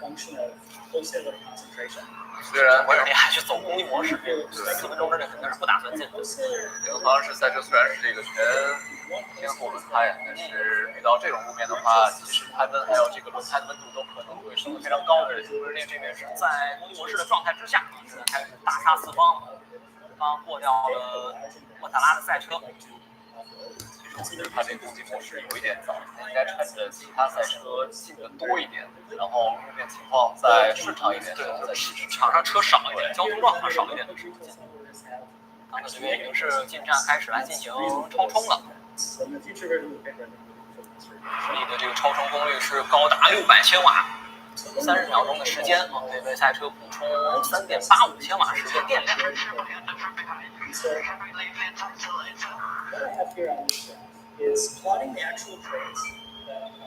罗兰还是想把攻击模式再往后去留一留啊，可能车队让他在这段时间先给用掉啊。但是罗兰其实自己也是比较偏向于晚去用，一旦比赛后面出意外的话，会占到一些优势。现在还有2分40秒的进入时间，其实这条赛道的完赛率还是非常高的。在过去的几年当中，都有所有赛车完赛的记录。他们现在也是在 PK 当中啊，进行进站快充的环节，之后马上也是激活了攻击模式，第一次。应该是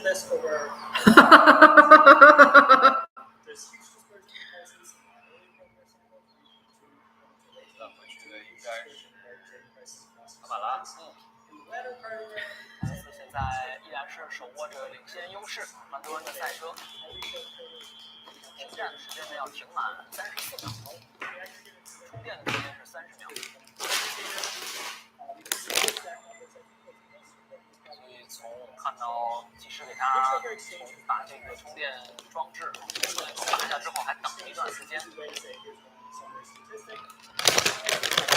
在完全干燥的这边条件下进行比赛的话，到现在第3站升级款赛车的圈子来说，其实这站比赛对于进站窗口的考验还是非常大的，因为这个赛车进站出来之后呢，很可能就会落在其他快车之前那个要被超越的赛车，就像这样的一个情况。目前的话，单圈是来到了1分05秒。在电不干的情况下，单圈是进入到了4分之内。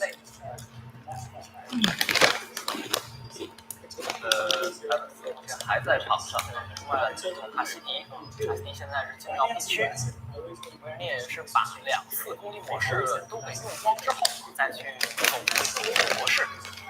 捷豹这边应该也是让这个卡西迪先去试一下这个充电的装备啊，因为今天在很多的简单中，我们看到了不少车手也是遇到了这个充电的情况。10%的电量对于比赛来说还是很关键的，少1%、2%都非常难受，10%就更不用说了。像迪夫的这种一旦有充电，后面就只能跑这个巡航模式。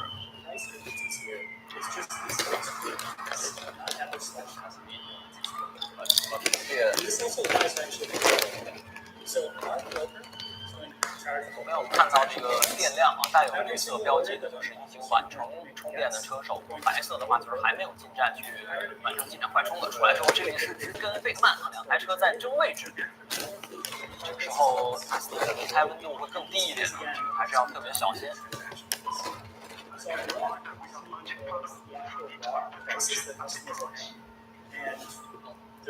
我们有一个这个 magic 按钮啊，就是玻璃按钮，用了之后呢，可以帮助它更好的去超车。就是干地情况下去进行使用，它现在也没有什么人可以超。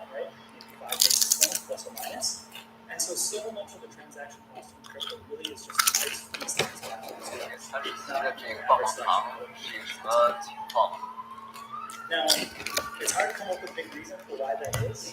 One thing we can do is highlight here in terms of crypto is if you think about a market maker who has some trades on a traditional exchange, as a market maker, you have to trust the exchange with the custody of your inventory. If you think about the broker model, as a market maker, you get the custody of your inventory. You continually have whatever inventory you want to use, you retain custody of it as you trade with the broker. If you settle up after every trade, you're right back to the space. If you never settle up, 莫塔纳现在都是进到了 P 区里面。 always settle up. So over the color of the market is maybe something like a centralized exchange. 两台车都已经目前处在了充电的状态。 Who has to bear the custody of market? Okay. And then let me get into the final bit, which is to then think about how 充电出来之后，目前是跑在一起，这可能也是他们的一种战术，让维尔涅去给冈特去破风，省一省电。除了还是这样。 where custody and trust is actually 对，回到赛道。 So here is a graph. 他也是完成了进站的快充。这个时候埃文斯进来了，维尔兰也跟进来了。看一看罗兰要不要进？现在因为没有给大家电量，到现在大家电量设计情况怎么样？罗兰现在好像这圈还没进。 Another thing you'll note is that arbitrage seems to be pretty rare. These exchanges, these are all following the same series, crypto, same underlying. 要再多等一些，罗兰想要去找一个干净窗口去跑一跑自己的角色。 Is that there's small gaps here between Binance and OKX. That sometimes in OKX is just a little bit more. 罗兰确实前方没什么车，前方是莫塔拉的赛车。对，他的现在的窗口还是比较干净。对，他们4出来，看一看位置，目前是在第3。卡西迪应该是准备好被套圈的车。压在了贝克曼的身上，这个出来操作有点不好。对，因为前面3台车都还没进。 然后维尔兰一出来之后呢，是被布耶米挡在后面，布耶米也是没有进站快充的。布耶米是因为被罚了这个10秒双门够，所以上来就落到了很靠后的位置。罗兰站，看看罗兰出来之后的位置啊，跟他进站之前的位置一个对比。图勒这边是完成了进站快充。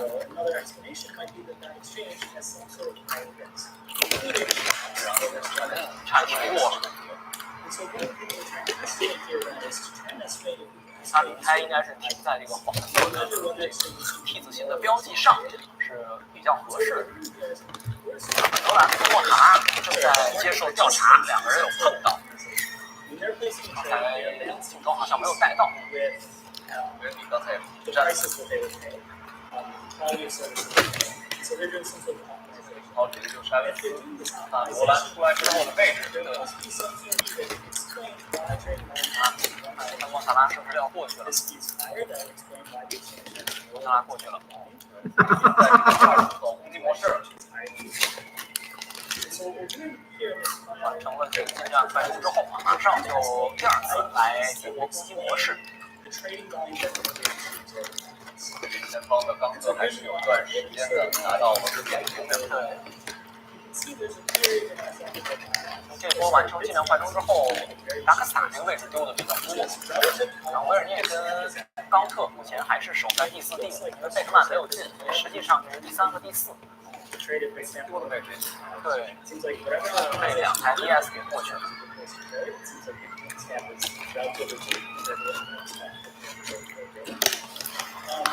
来看 DS 这个葫芦派的什么药，被灌进了。这样的话，埃文斯重新回到了领先的集团，领先的位置。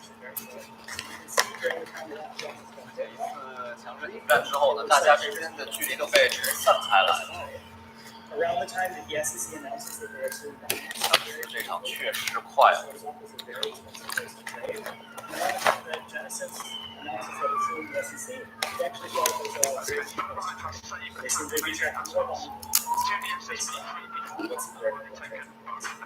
And so,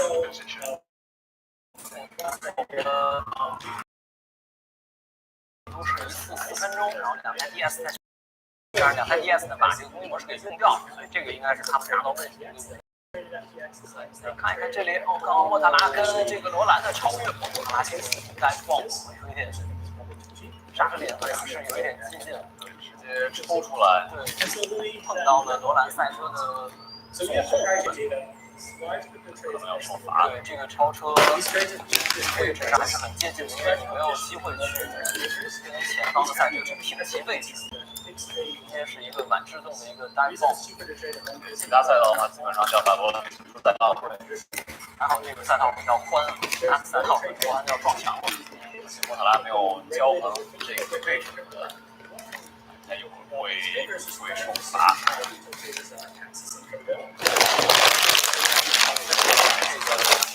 第一呢，也是先发布了一版车手驾驶标准指南，其他的赛事呢也是在陆续的这段时间啊发布了这样的一个方式，来为车手场上的一些超越的动作去进行一个文字方面的定义。现在用攻击模式追到了第5的位置，对，他现在要去追前方2台 DS， 如果就实际上把位置丢掉。即便追过去的话，待会儿人家还有一次攻击模式时间。DS 没有，其他的前面的几台车DS 没有，对。这样的话，哎，现在赛道上有黄旗啊。Setting up is always the hardest part of the discussion.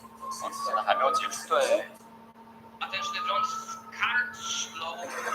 撞，这个悬架断了，右后悬挂断掉。我这里位置还是挺危险的，出弯之前是看不到的，而且速度很快。要不要出安全车？直接双黄旗，赶快双黄旗。这个好像是在4号弯出来的这个位置啊。安全车了，这个位置太危险了，因为出弯之前这个地方完全看不到，而且速度很快。看这样的话，第一回合离场，这样交代掉了。铁的太够听。他是右后悬挂的，那应该是被其他车给撞，他不是自己撞的墙。来看一看，出弯的时候一个打滑呀，在这里。是和卡马拉发生碰撞在这里。天哪！回到赛道上，这边还差一点跟布耶米顶到，有点不安全返回赛道。2台车来的是安斯，对，2台车在这个弯心的位置贴了一下，跟卡马拉。太后面过来的应该是安斯。卡马拉回到赛道上之后。对，然后第2台车就是先是布耶米，然后埃文斯对。这个车都已经在走3条腿在走这个螃蟹步，但这个位置确实是非常危险的。到现在的话，贝克曼还是没有积分入账。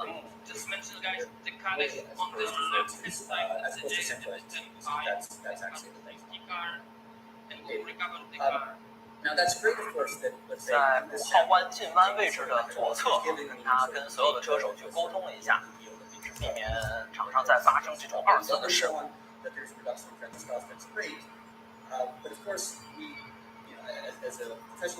马拉的尾灯给被撞下来，是后面破了一个洞。出了安全车啊，所以卡马拉这个攻击模式的时间也将会废掉的，并不会对于前面的车手造成太大的影响。对，然后其实现在有点麻烦，就是 DS 啊，因为他们已经没有攻击模式，后面有攻击模式的人，因为现在安全车出来的话，就把时间差距给消掉了，他们在场上会更有机会去攻击前方的2台 DS。包括菲斯也是第2次用完了他的攻击模式。对，对达克斯塔来说是一个非常好的消息，包括要罗兰。斯塔罗兰啊，刚才弗林斯那个也用完了，对，所以弗林斯这个也有点麻烦。刚才莫塔拉是让过了罗兰，还是再到罗兰反超了啊？画面没有给，对，确实还不太清楚。刚才发布那个调查之后，莫塔拉就已经是把罗兰给让了，两个人的名次就发生，至少2个人的名次是发生变化。对。方向盘上已经显示了这个将会加圈了。看起来安全车带的话，应该要加。现在来看的话，应该至少是1圈了。然后现在还有几个人没有用攻击模式，这个时间有点紧张了，已经。布耶米都没有用。对，还有剩8分钟的，金克图姆也没有用，卡西迪、布耶米。还有马洛尼，4个人现在都是8分钟，要等到安全车撤出之后，赶快去激活了。此外赛的话，泰格豪亚保时捷将会继续扩大在车队积分榜上的领跑优势。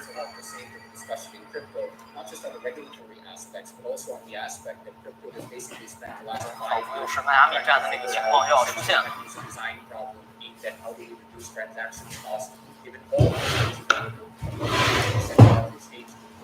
卡马拉刚导致事故被罚了10秒，刚费曼的这个碰撞。So even if you're talking about the first map, you're writing a paper to essentially teach us about the traditional markets more generally. There's still a sizable issue, or what I'm calling elephants in the room at the bottom of this slide here. 在下午的排位赛当中呢，看起来我们还将会遇到是一场战的情况。It's not because it's not Coinbase. The thing that is unique about the crypto market is precisely the ability to have all of this disintermediated on-chain trading. And that has endogenous effects relative to the stuff that this paper is studying. All the papers that are studying crypto trading, right? And if there's another venue to trade, that is going to affect the venue to study, right? And so if you're ever 应该说就是比赛应该还是加圈了，加1圈。我要让他检查一下他的方向盘上面的显示数据是不是同步。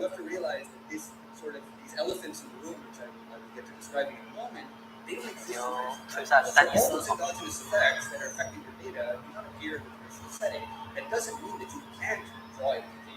That does mean that you need to address the specific institutional detail, and it does mean that you need to form an empirical strategy that sort of corrects that. Right? 那就这圈要进去了。在干什么？在压制达到5台。对，这个可能有点涉嫌违规啊，因为前面的车。有一台车慢下来出问题了，有台 G30应该是。赛事总监啊，就直接跟所有的车手说，谁的车？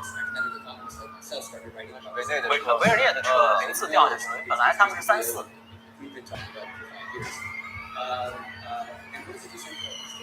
所以还不是他们在压车，就是车真的出问题了，直接这样的话要退赛了。非常着急啊！对，因为本来这圈安全车要进去了。这边的话，看到他们把节奏给带了起来。后面康特啊，目前在场上处在3位。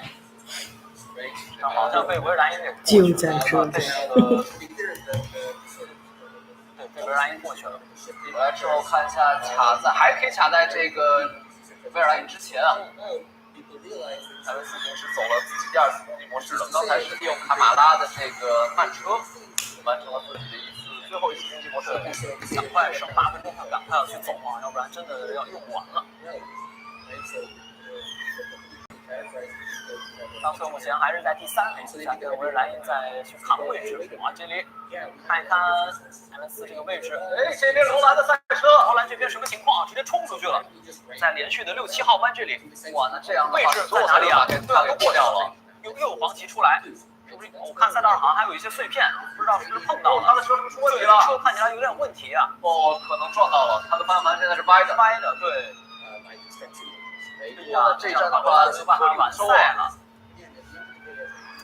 维尔兰因现在的第2。来看一看这边啊，领先位置上的一个争夺。埃文斯现在是激活了攻击模式啊，现在是剩下2分。哇！这边碰到了前面赛车，杰克修斯出弯看一看回来啊，还好这个并没有发生其他的事故，在4、5号弯这里。难不下这下可能要被罚了，这个可能也是赛会要看一看的。再次进到6、7号弯这里，这里啊，在内线当中又是发生了碰撞，这边是巴纳德跟旁边的莫塔拉赛车可能现在有一定的受损啊，两台车还在争位置，在6、7号弯，然后这边是到90号弯，巴纳德又过去了，直接是做手势嘛，在伸手嘛。罗兰进站了，那这样的话要退赛了。德鲁科维奇在干嘛？德鲁科维奇在干嘛呢？对啊，刚刚也没有看到。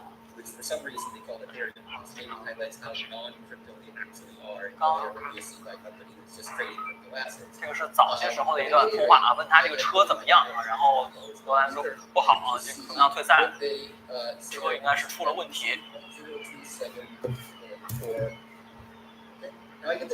几圈争夺大家都非常的激烈，维尔兰因现在也是进入到了自己最后一次攻击模式的时间当中，准备去超前方的冈特，看一下他能不能快速的超越掉冈特之后逼近前方的埃文斯。对，这个场上，这边有点混乱，因为套圈的车跟领先圈的车都混在一起了。那出来了，我们看一下，他现在还在这个菲尼斯之后，对，而且他现在还比多了2分钟的攻击模式时间，看能不能超越掉菲尼斯。对，卡马拉这边也是被套圈的车啊，现在是压在了弗林斯的前面。巴纳德把达克萨给翻掉了。还有一些攻击模式的时间。维尔米这边这个弗林斯这边要被过了，达克萨内线过去。出完之后，这个线路丢掉了，然后莫塔拉也过去了。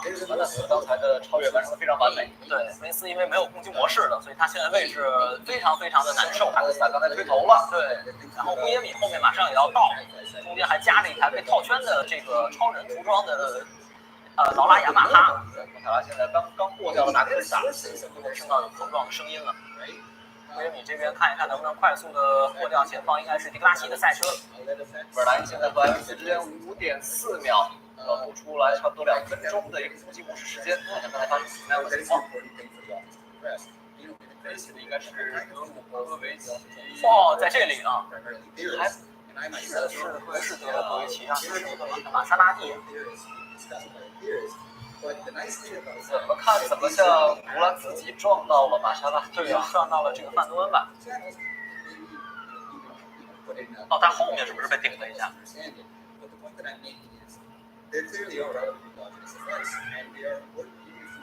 然后再通过其他视角再看一看。镜头因为没有拍全啊。出来之后再想走，车已经歪了，方向盘都已经完全不对了。方向已经完全不对了。看一看加几圈，加2圈的话，剩8分钟的这些车手还有机会。这边赛事官方给到的调查消息是范多恩和罗兰啊，那就是范多恩。对，这边和德鲁科维奇没有任何的关系。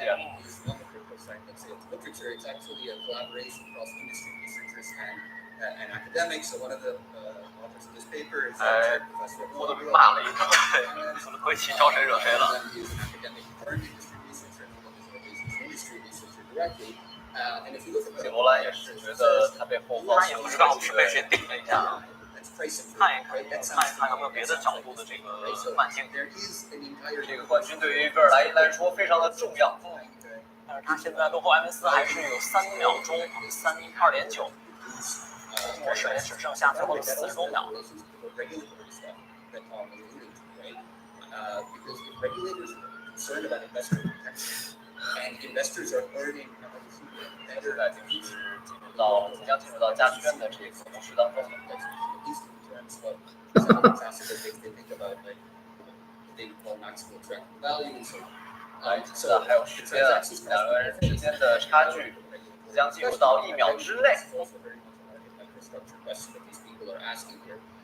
And incidentally, you know, they actually do 对，这样的话，今天日产可能车队积分1分都拿不到。本来他们在争车队总冠军的，但是现在维尔莱因达克斯塔在2-3，这个一下被保时捷给拉远了。对，模式的时间也没有了，两个赛车时间现在差距相当接近啊。对。 生这个维尔莱因跟达克斯塔也是有机会继续来保留这个总冠军的希望。看一看在今天能不能跟埃文斯去扛一下。最后的几位去走了攻击模式啊，这个时间上应该是没问题了。限量方。One last thing on this. So this is a simplification. 维尔莱因和埃文斯几乎没有任何区别。And so there are a couple things I want to highlight. One is 巴纳德是前几位当中稍多一点。 If we're going to be studying things in crypto markets, we have to sort of understand what the hell is going on here. 维尔莱因现在距离前方的埃文斯只剩下0.7秒钟了，还有比赛最后的2圈半，这一段不断的在滑。过线之后还剩下2圈，急啊！维尔莱因这个电门都要踩到悬挂里面去了。 But nonetheless, this is actually data, right? And just to give you a high level of what's happening. 没有攻击模式了啊，所以这个比赛就按照这样的节奏跑到底。 So you go to that thing I was showing you earlier, the aggregator, and that's what's happening on this first. 比赛真的太有意思了，最后一圈还有机会去争冠军的。维尔莱因现在肯定知道罗兰已经退赛了。按照这个名次的话是50分啊，如果过去的话就是43分了。43分的话其实就不好说了。是的，还有3场比赛，大概率又是一场预赛。是的。哎呦，维尔莱因出现了一个大滑，哇，这一下1秒都没了，对，这个差距又被拉开了。太着急了，他在上一圈出最后一弯自己没出好的时候，自己也是点了一下头。对。 这一下又到1秒多钟了，圈了啊！但是埃文斯也是不想轻易放过这个机会。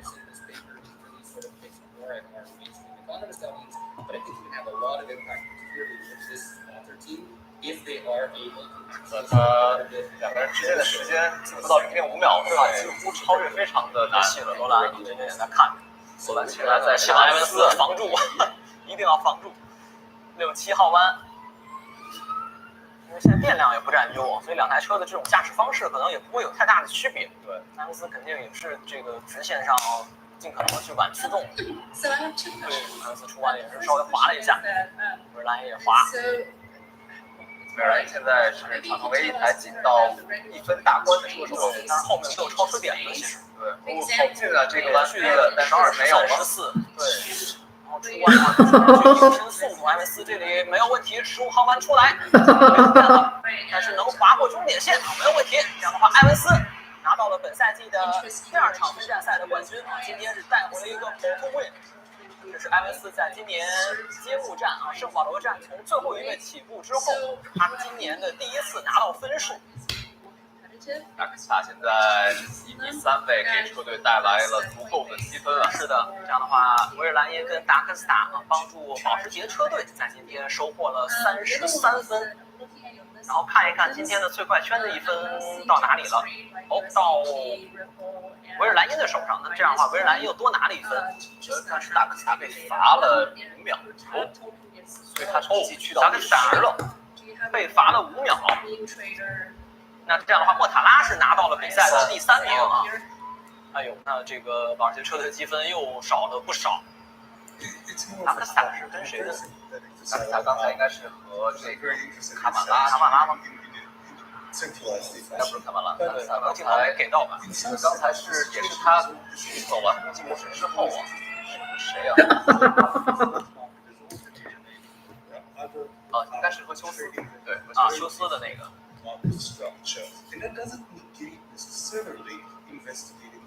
这样的话，无论如何，M4这个冠军今天是实至名归的，非常漂亮。莫塔拉是第3位，我觉得也不保吧。今天在赛道上，这个刚那下跟罗兰的那个事故好像是没有后续了，但是不知道后面还有一下有没有。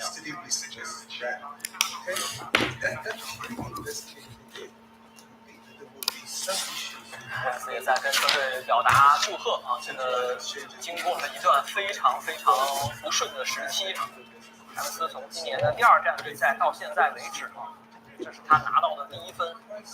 在今年揭幕战拿到了冠军之后啊，仿佛就像是被诅咒了一般，连续11场比赛没有办法拿到分数。就是I guess two colors。这个比赛对于詹姆斯来说，是的。今年的所有分站比赛当中，是第1，就是这一分。维尔莱因这样的话，今天拿了19分。他之前跟维尔莱因跟这个罗兰的差距是69分，所以现在等于缩小到了50分了。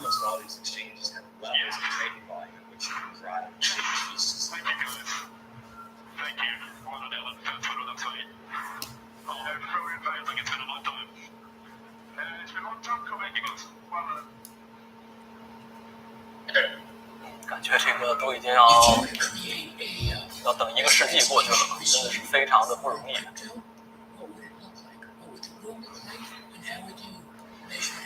来看一看达克斯塔啊，这一下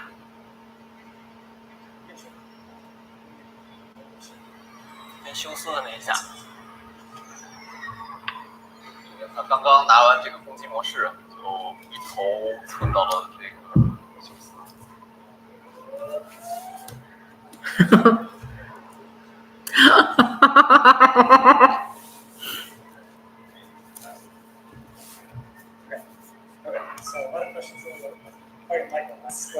赛事总监是看无语了吗？为什么不说话？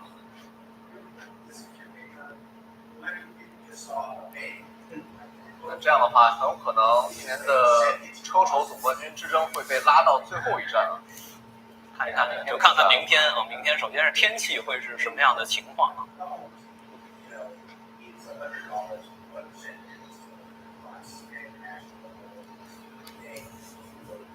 只要维尔莱因在这个罗兰之前完赛，就一定能把这个悬念拉到最后一站。50分的差距啊，因为一场比赛满分是29分，所以明天的比赛之后呢，还会剩58分。如果明天罗兰能够领先第2名的车手58分以上，就将提前来锁定今年的电动方程式的世界冠军。但是这个前提就是罗兰自己必须要拿到好成绩，首先要拿分的。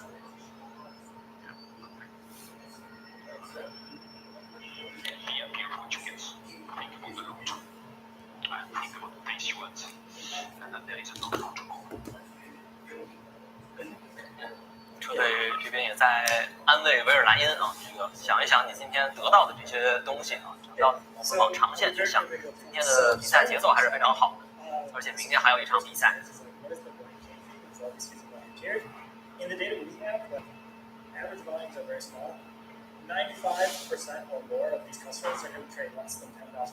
日产这个确实今天太糟了。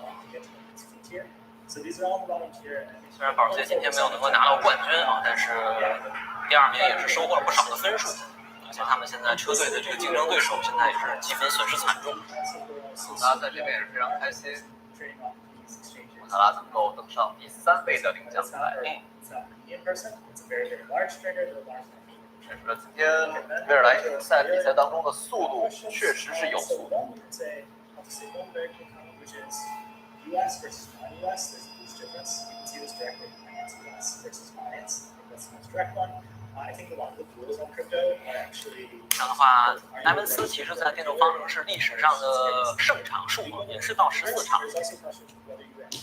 对，这个达克萨刚才的5秒的法石，完之后原本是有第3的，最终只拿到了第10位。埃文斯的这个电动方程式的胜场数量也是追平了乌耶米，那2个人是并列排在历史第1。劳登巴赫啊，也是刚统领了一下达克萨。Stablecoins are not there. There's not a lot for government platform. The 16 securities there, the 16 coins that were listed, that's what they offer. And then maybe I'll just conclude with, well, I wish Josh was here to solve the problem of best execution. 23年的时候呢，当时捷豹在这里是包揽过1-2。当时埃文斯跟山姆伯德，当时伯德还效力于捷豹车队的时候，曾经是取得过一次1-2名带回，是车队历史上的第1次1-2。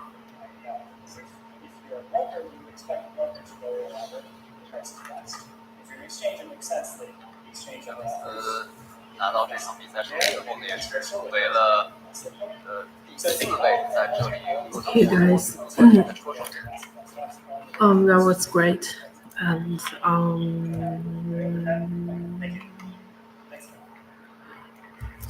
so 冠军还是非常值得庆祝啊！天的最佳车手32%的票都给到了新西兰车手米奇埃文斯。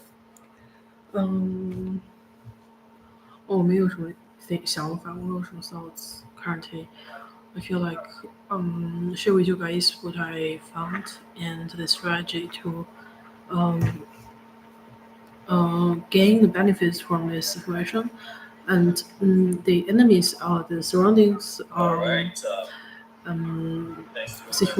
people, and they know you very well, and you know them nothing, and so depending on whether you acknowledge them, their thinking and their argument, and so that focus on own thing and to not react with them.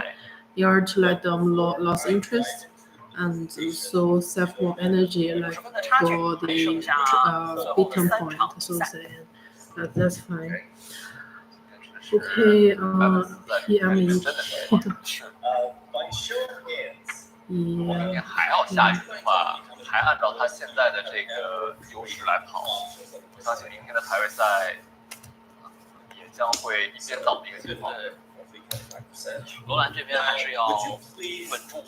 来听一下采访，埃文斯。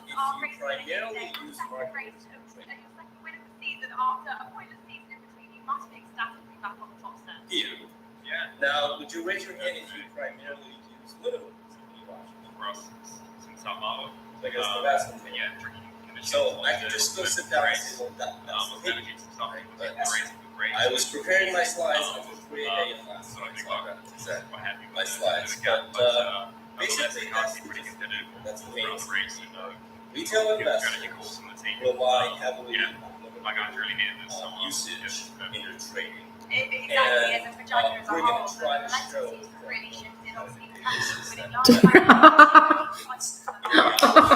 I guess one of this made is that it challenges the stereotype that retail investors detail. Exactly. So,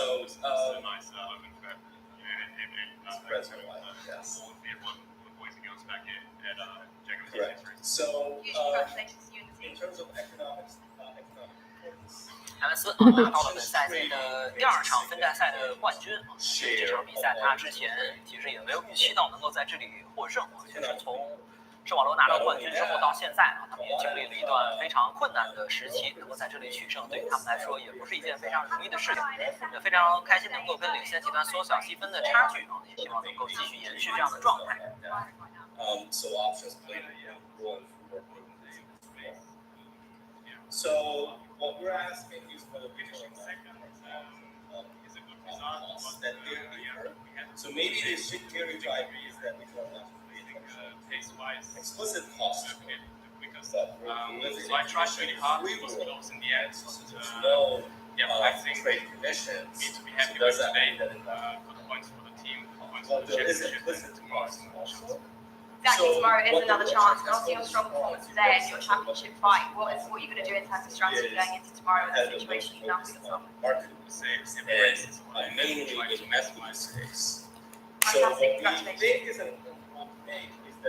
维然因呢，对于今天整体的表示还是不错的一天，尤其是从第9位起步，最终拿到第2名的一个情况之下，对于他们来说也是一个不错的结果。今天比赛整体的场距离节奏，他认为也是不错的。比赛的后期其实也距离冠军非常的接近了，拿到了不错的分数。对于车队还是车手来说都是很好的事情。It's fantastic to see you back on the podium again here in Berlin. How did you satisfy the team to take the car after you managed to cycle off the field here today? I think that the race actually went quite good for us. We kept 100 that was the key actually. And then options space exactly that. Lucky with the second podium in a row. The options markets. So our paper provides probably fantastic, congratulations. 他俩也是表示整个比赛的节奏其实也都跑得不错，在比赛的初期也是完成了几次关键的超越。安全车之后，他们也是在赛道上守住了自己的位置，连续2场比赛拿到领奖台，对车队来说也是非常好的结果。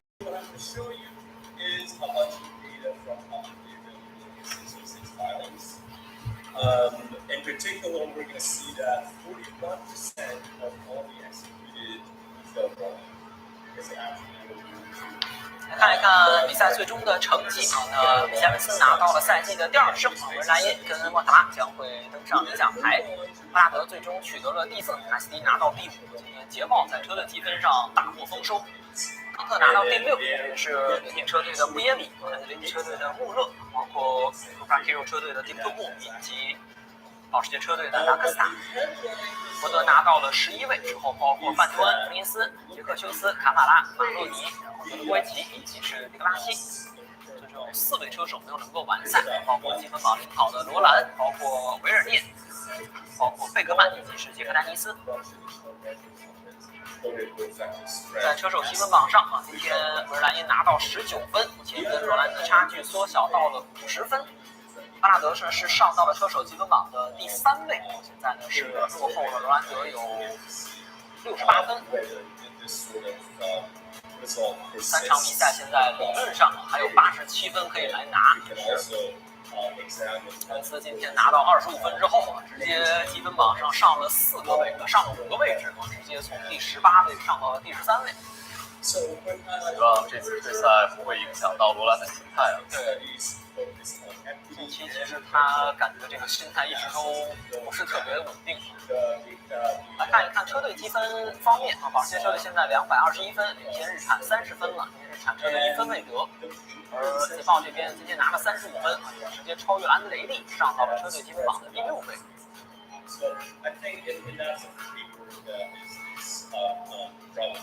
场上积分方面呢，今天保时捷是超越了日产，现在重新回到了榜首。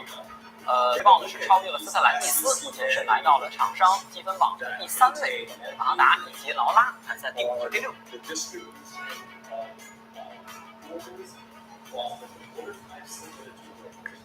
And also the amounts of payments for work in total, as well as average worker share across the country.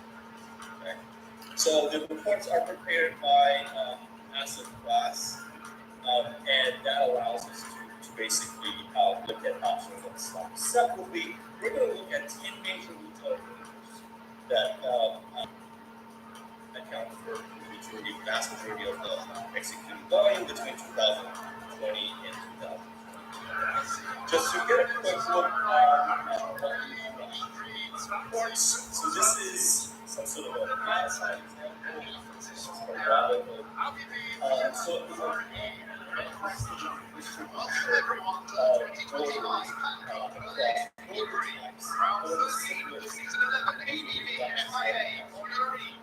at the bottom panel, you see the magnitude of total magnitude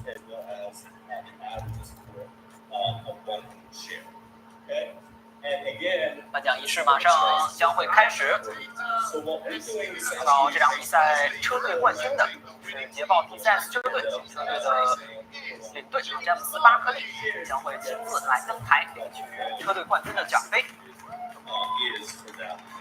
And that's the key to get at a sense of what is being executed. So, summarizing these one extract of this, we could construct a distribution of executed volume across different order types by broker and asset class, and this is what we do. Bottom line, 41% of executed volume 拿到季军的来自马拿车队的车手爱德华多·莫塔拉，也是连续2站比赛登上了电动方程式的领奖台。And then for the option space, we get a 52% share in the non-market limiters. And with making some assumptions about the fill rates of other order types, we basically estimate that the fill rate pretty good and suggest the over time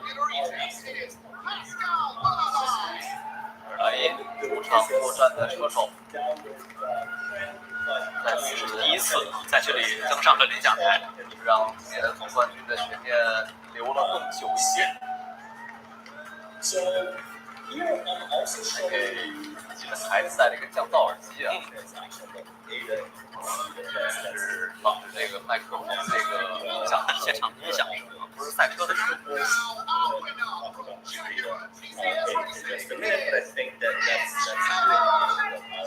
拿到冠军的新西兰车手米奇·埃文斯，个人在电动方程式第14胜，追平了毕耶米，现在成为了电动方程式历史上分站冠军最多的车手之一。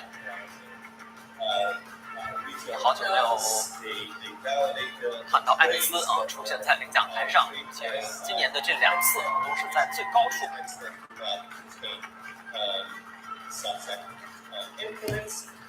security identifiers as well as basically a set of retail trades. What's for us is the fact that this database contains trade direction from themselves as well as the identifiers that allows us to look at the So because we are interested in measuring the trading costs, we need to know what they are. That means that we have to measure data with market data. In options, the market data is provided by programs. We have to do it here with the options trade and the shop. I'm not going to get into the details of the merge. All I'm saying is that we did not trades in our final sample, but we are pretty confident about the timestamps accuracy. So that's going to allow us to assign market based on real market conditions. For stocks, we're not so much confident in that. And the other bit about 7,000 retail trades. Okay, let's get some statistics and get to how we measure trading costs. So very simple. The traditional measure was the asset spread. What does the market pay in order to cross the spread and get executed? The other conventional measure is the effective spread. The notion is that maybe the transaction price is different from the best standing quote. There you need to confirm the direction of the trade.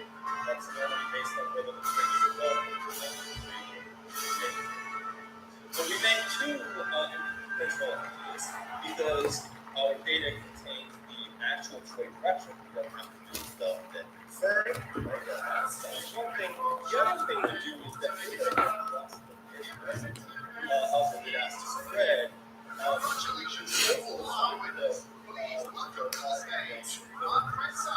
Okay, so all I mean by that is suppose that the best ask, sorry, the best bid is 240, best ask is at 詹姆斯·巴克利呢，其实也将会在未来接手迈凯伦的 WBC 的项目。作为捷豹 T4S 车队领队的最后一段时间，收获了一个非常不错的成绩。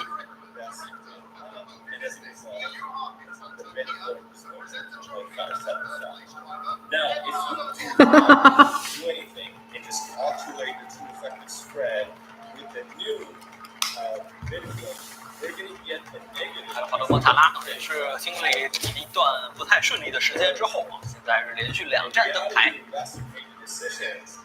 Based on this baseline available so the 德国汽联的技术主席来给今天的亚军车手主场作战的维尔莱因来颁发奖杯。So here are the summary statistics for the different measurements. So the true effective spread, about 1%, the true effective spread is about half that. So you can see that adjustment matters. Okay. Then we have the conventional effective. 首先啊，来给埃文斯佩戴的是国际汽联的金牌。由这个制造商协会的主席来给他佩戴。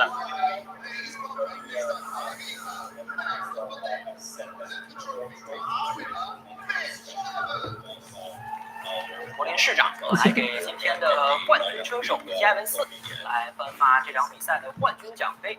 So obviously the right. So to show you that here we're presenting the histogram of where we have 来今天也是非常的开心，能够跟自己的孩子一起来登上领奖台，这也是他第一次能够在主场登台。埃文斯也是非常的不容易啊，终于是等到了又一次分站冠军的结果。来看这一次能不能成为他在本赛季当中的真正的一次触底的反弹。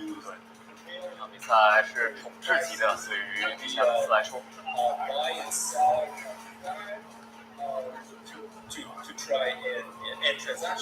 一场预战当中捷豹第3次车队都表现得非常好，也包括上海站第2回合当中，阿西迪也是以比较大的领先优势拿到了比赛的胜利。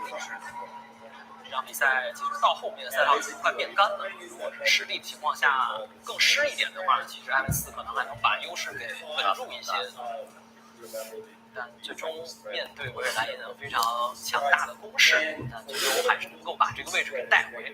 总的来说，对于埃文斯来说是一个非常不错的结果。看一看明天的第2回合能不能再接再厉，在这里继续是保持一个比较好的状态。那维尔莱因今天拿到了亚军，也继续留住了今年电动方程式年度车手总冠军这样的一个悬念。再次恭喜莫塔拉能够连续2站登上领奖台最近的状态也是非常的出色的。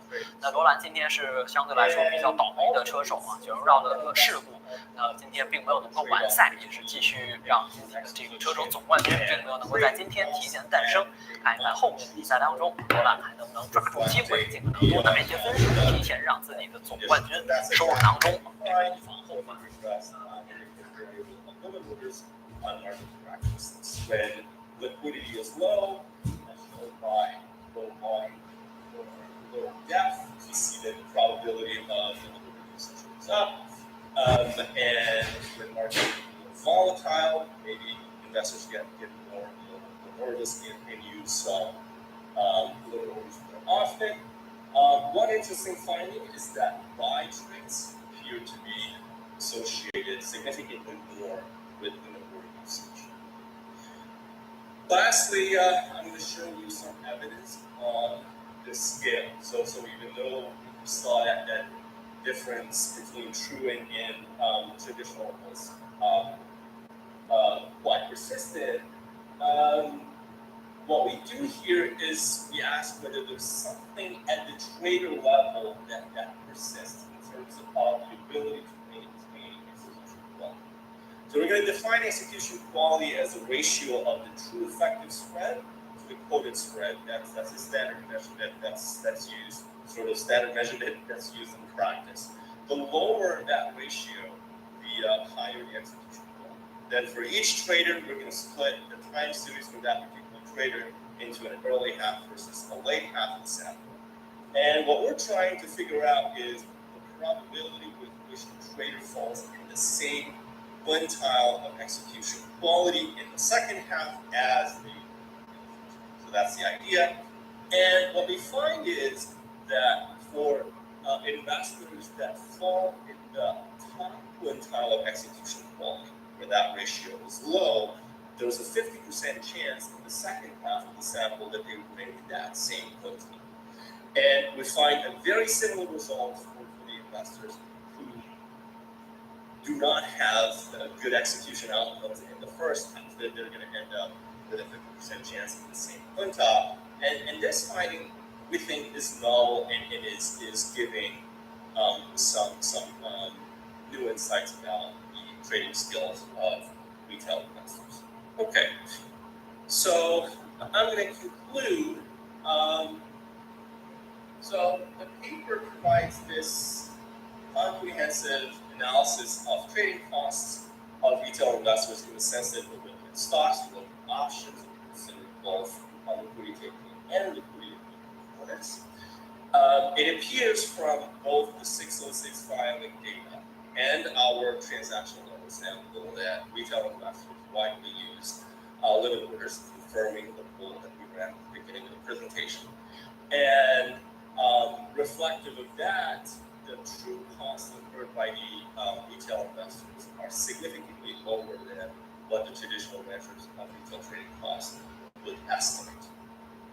We also find the evidence of trade execution skills at the investor level, and we believe that paper overall challenges the stereotype that retail investors are not paying attention to execution intents.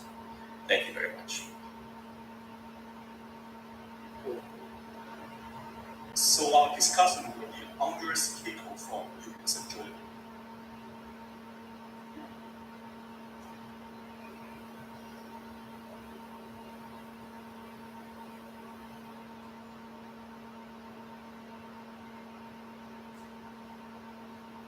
The most challenging part of this is to hide the floating media controls. All right, good morning, and thank you very much, Mao, for the opportunity to engage with this paper. I think you actually did a great job telling me why this is important. I'm going to try and do this again in my own way. Starting with a little bit of history. Okay, well, this doesn't work. Starting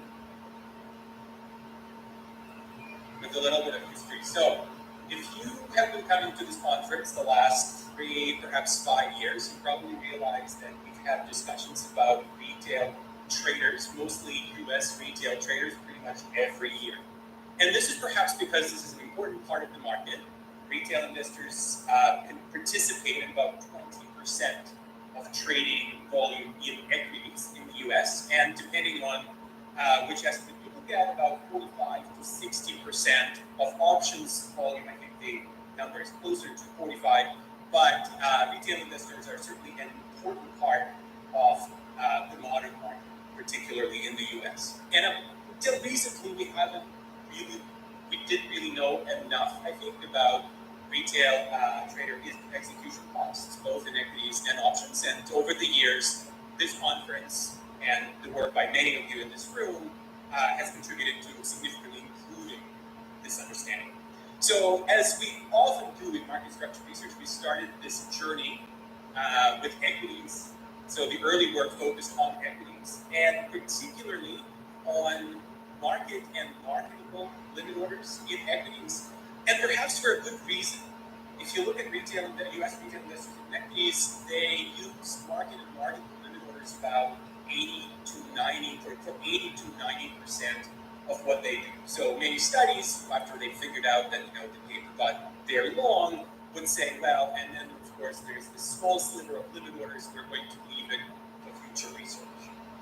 The options literature also has been focusing mostly on liquidity demand by retail investors for a slightly different reason. There hasn't been a really good data set that would distinguish options retail traders' liquidity demand from liquidity supply.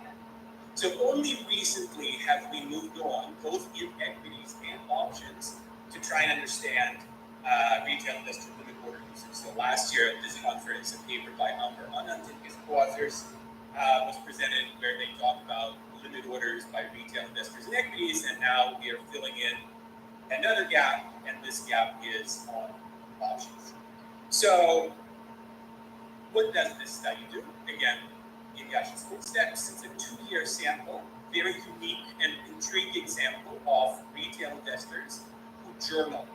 So these investors subscribe to a trading journal that follows, that they allow the journal to follow their trades and so tell them how well they're doing. And then what these retail investors don't realize, or maybe they do, is that the journal makes this data publicly available, which is how we learn about these retail investors and everything there is to learn about them. So a couple of things that are striking, I think maybe not to all of you in this room, but were striking to me, is that the retail investors in this sample, about a third of what they do is options trading. I think we saw a similar picture here in this room, which was interesting. And then, of course, the other important factor that Yash and that basically focuses on is that 40% of their trading is done through limit orders. And this is an aspect that prior research into retail trading costs and options has mostly overlooked for the reason of not having the great data that the authors have here.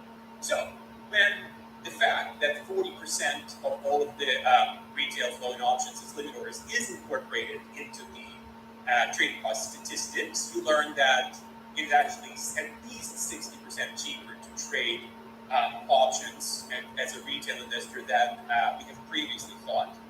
This is the main result as far as I can read off the paper. There are some additional results that I think are also interesting. Yash mentioned some of them. Retail trading performance seemed to be persistent.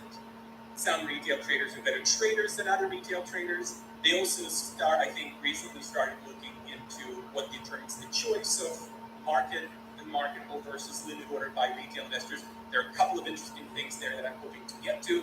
And finally, they're doing a very interesting thing where they're trying to help future research into retail options to identify retail trades in data sets that do not tell you which trades are retail. So quite a lot to like about the paper.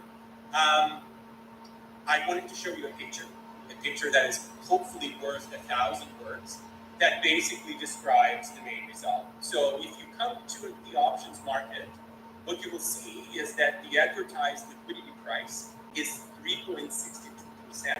That's the quoted spread. Well, this audience knows that this is how much it costs to trade options. So this is a pretty large number. Then, if you start looking at what retail investors actually end up paying when they demand liquidity, that number drops to 2.59%. It's a 28% price improvement, which was fascinating to see because this is exactly the price improvement that retail investors get in equities. So it's just really interesting how well these numbers match. But then the authors, and that's the second bar in this chart, and we move on to the third bar. This is where the authors say, well, given what we know, only 60% of retail volume pays the 259. The 40% earns 259. So once we've accounted for that, the true cost of retail participation in the option market is actually 60 basis points. But they don't stop there. They take another step into adjusting for aggressive retail limit orders, which brings their total cost estimate to 107, which is the fourth and last part. And I wanted to talk a little bit more about this. So first of all, out of all limit orders in the sample, 40% are aggressive. So retail investors spin a lot of aggressive limit orders, which is probably an interesting question to ask why. But it is what it is. And the logic that the authors follow go as follows. I'm trying to decide if I can go over here to the screen and sort of do a disservice to our YouTube audience. So I'm going to try to stay here. Let's imagine an option trading at the bid of $1 and an ask of $1.10 with a mid quote of 105. This is the first part of that chart. Then you get an aggressive retail limit order that ups that bid from $1 to 104. But because it's an aggressive limit order, it's taken out relatively quickly, and then the system goes back to where it started. So traditionally, in much of microstructure research, what folks would do is they would say, okay, well, that limit order that just raised the mid-quote price to 107, that earns 3 cents, the difference between 107 and 104. But then there's this price impact. In other words, prices move back, prices move against this aggressive limit order. The price impact is 2 cents. So at the end of the day, this limit order earns 1 cent. This is the realized spread. This is how it's usually done. The authors are doing something similar conceptually to that. They're also trying to account for the fact that this aggressive limit order may not be establishing the new price. They're doing it a little bit differently. So usually microstructure studies are forward-looking when it comes to price impact measurement, kind of as I explained just a minute ago. Here, the metric is a bit backward-looking in the sense that the authors say, well, that mid-quote of 107, you don't really think it's legitimate.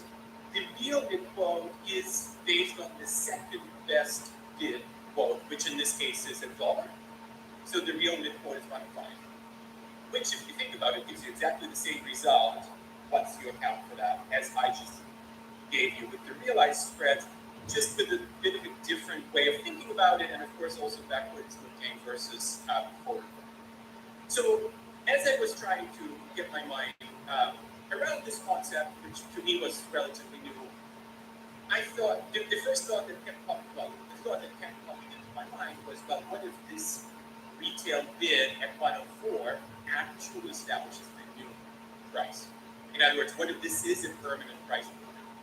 I don't think the paper currently accounts for this. This is probably something to think about. Other thoughts that have popped into my mind related to this issue is, what if the exchange already has a bid at 104 and this limit order just joins that bid? Or what if the second best bid to which the authors adjust the metric is also submitted by an aggressive retail limit order? And why then should we think of that bid as the correct bid to look at? So my general advice to the authors, and I think this is relatively simple to do, is to potentially think about introducing the traditional metrics into this, and then comparing, which again I was talking some of the forward looking, and then comparing their approach and their way of thinking about what these limit orders make to those traditional metrics. For consistency, I would also say if we are talking, if the authors do agree to talk about realized spreads, I think not just the aggressive limit orders should be adjusted for future price movements, but also all limit orders, which will potentially change the statistics that are being reported. So let's say this is it for my first comment, given the 5 minutes that I have. Let me talk about 2 more things. These are a bit more broad. I don't think the authors can do much about them with the data they have, but so they're mostly for us to think about. So second one has to do with the opportunity cost. Yash mentioned that or I think Yash mentioned that they think that the opportunity costs of these limit orders are relatively low. They think that is based on the statistics that they are able to infer from the data that there's about an 80% execution probability on a retail limit, and that seems high. But as soon as I saw it seems to be fixed at a good number, right? So we may not want to then worry about opportunity costs of these limits. Okay, But this reminds me of guys. something I discussed last week, which was the paper by Hunter on retail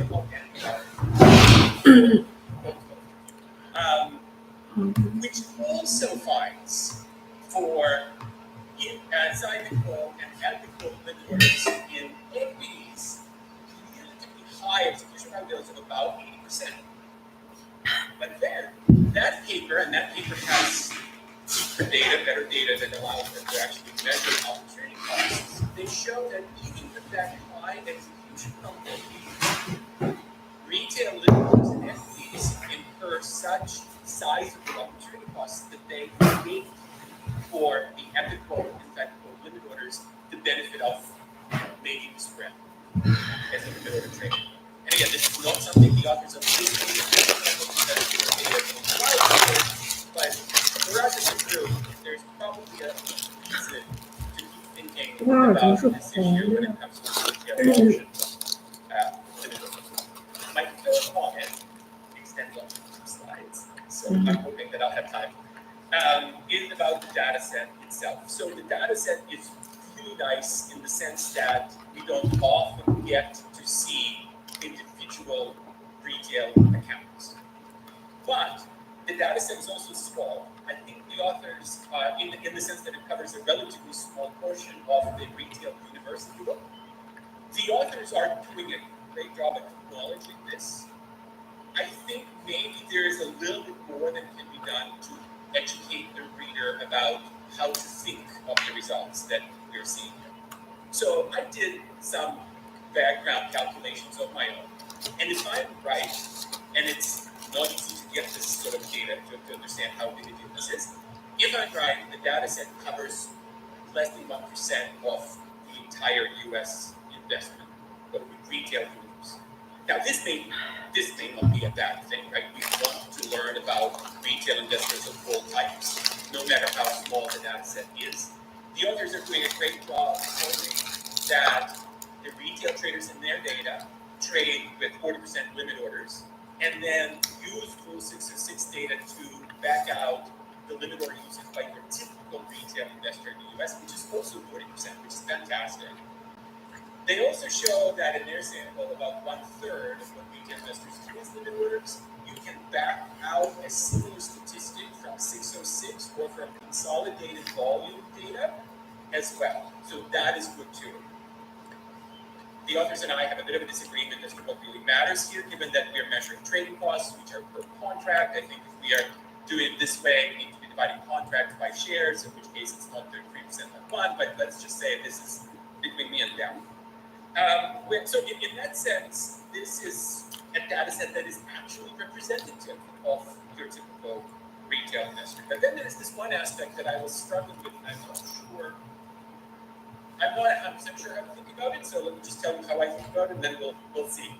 So the retail investors in this data set, I would call them frequent visitors to the market that don't stay for too long. So they come to the market about 360 times per year. The median position is held for about 50 minutes. So, frequent, but not staying too long. I am currently working with a data set of about 5.5 million retail accounts in Canada, different countries. So, would be different investors.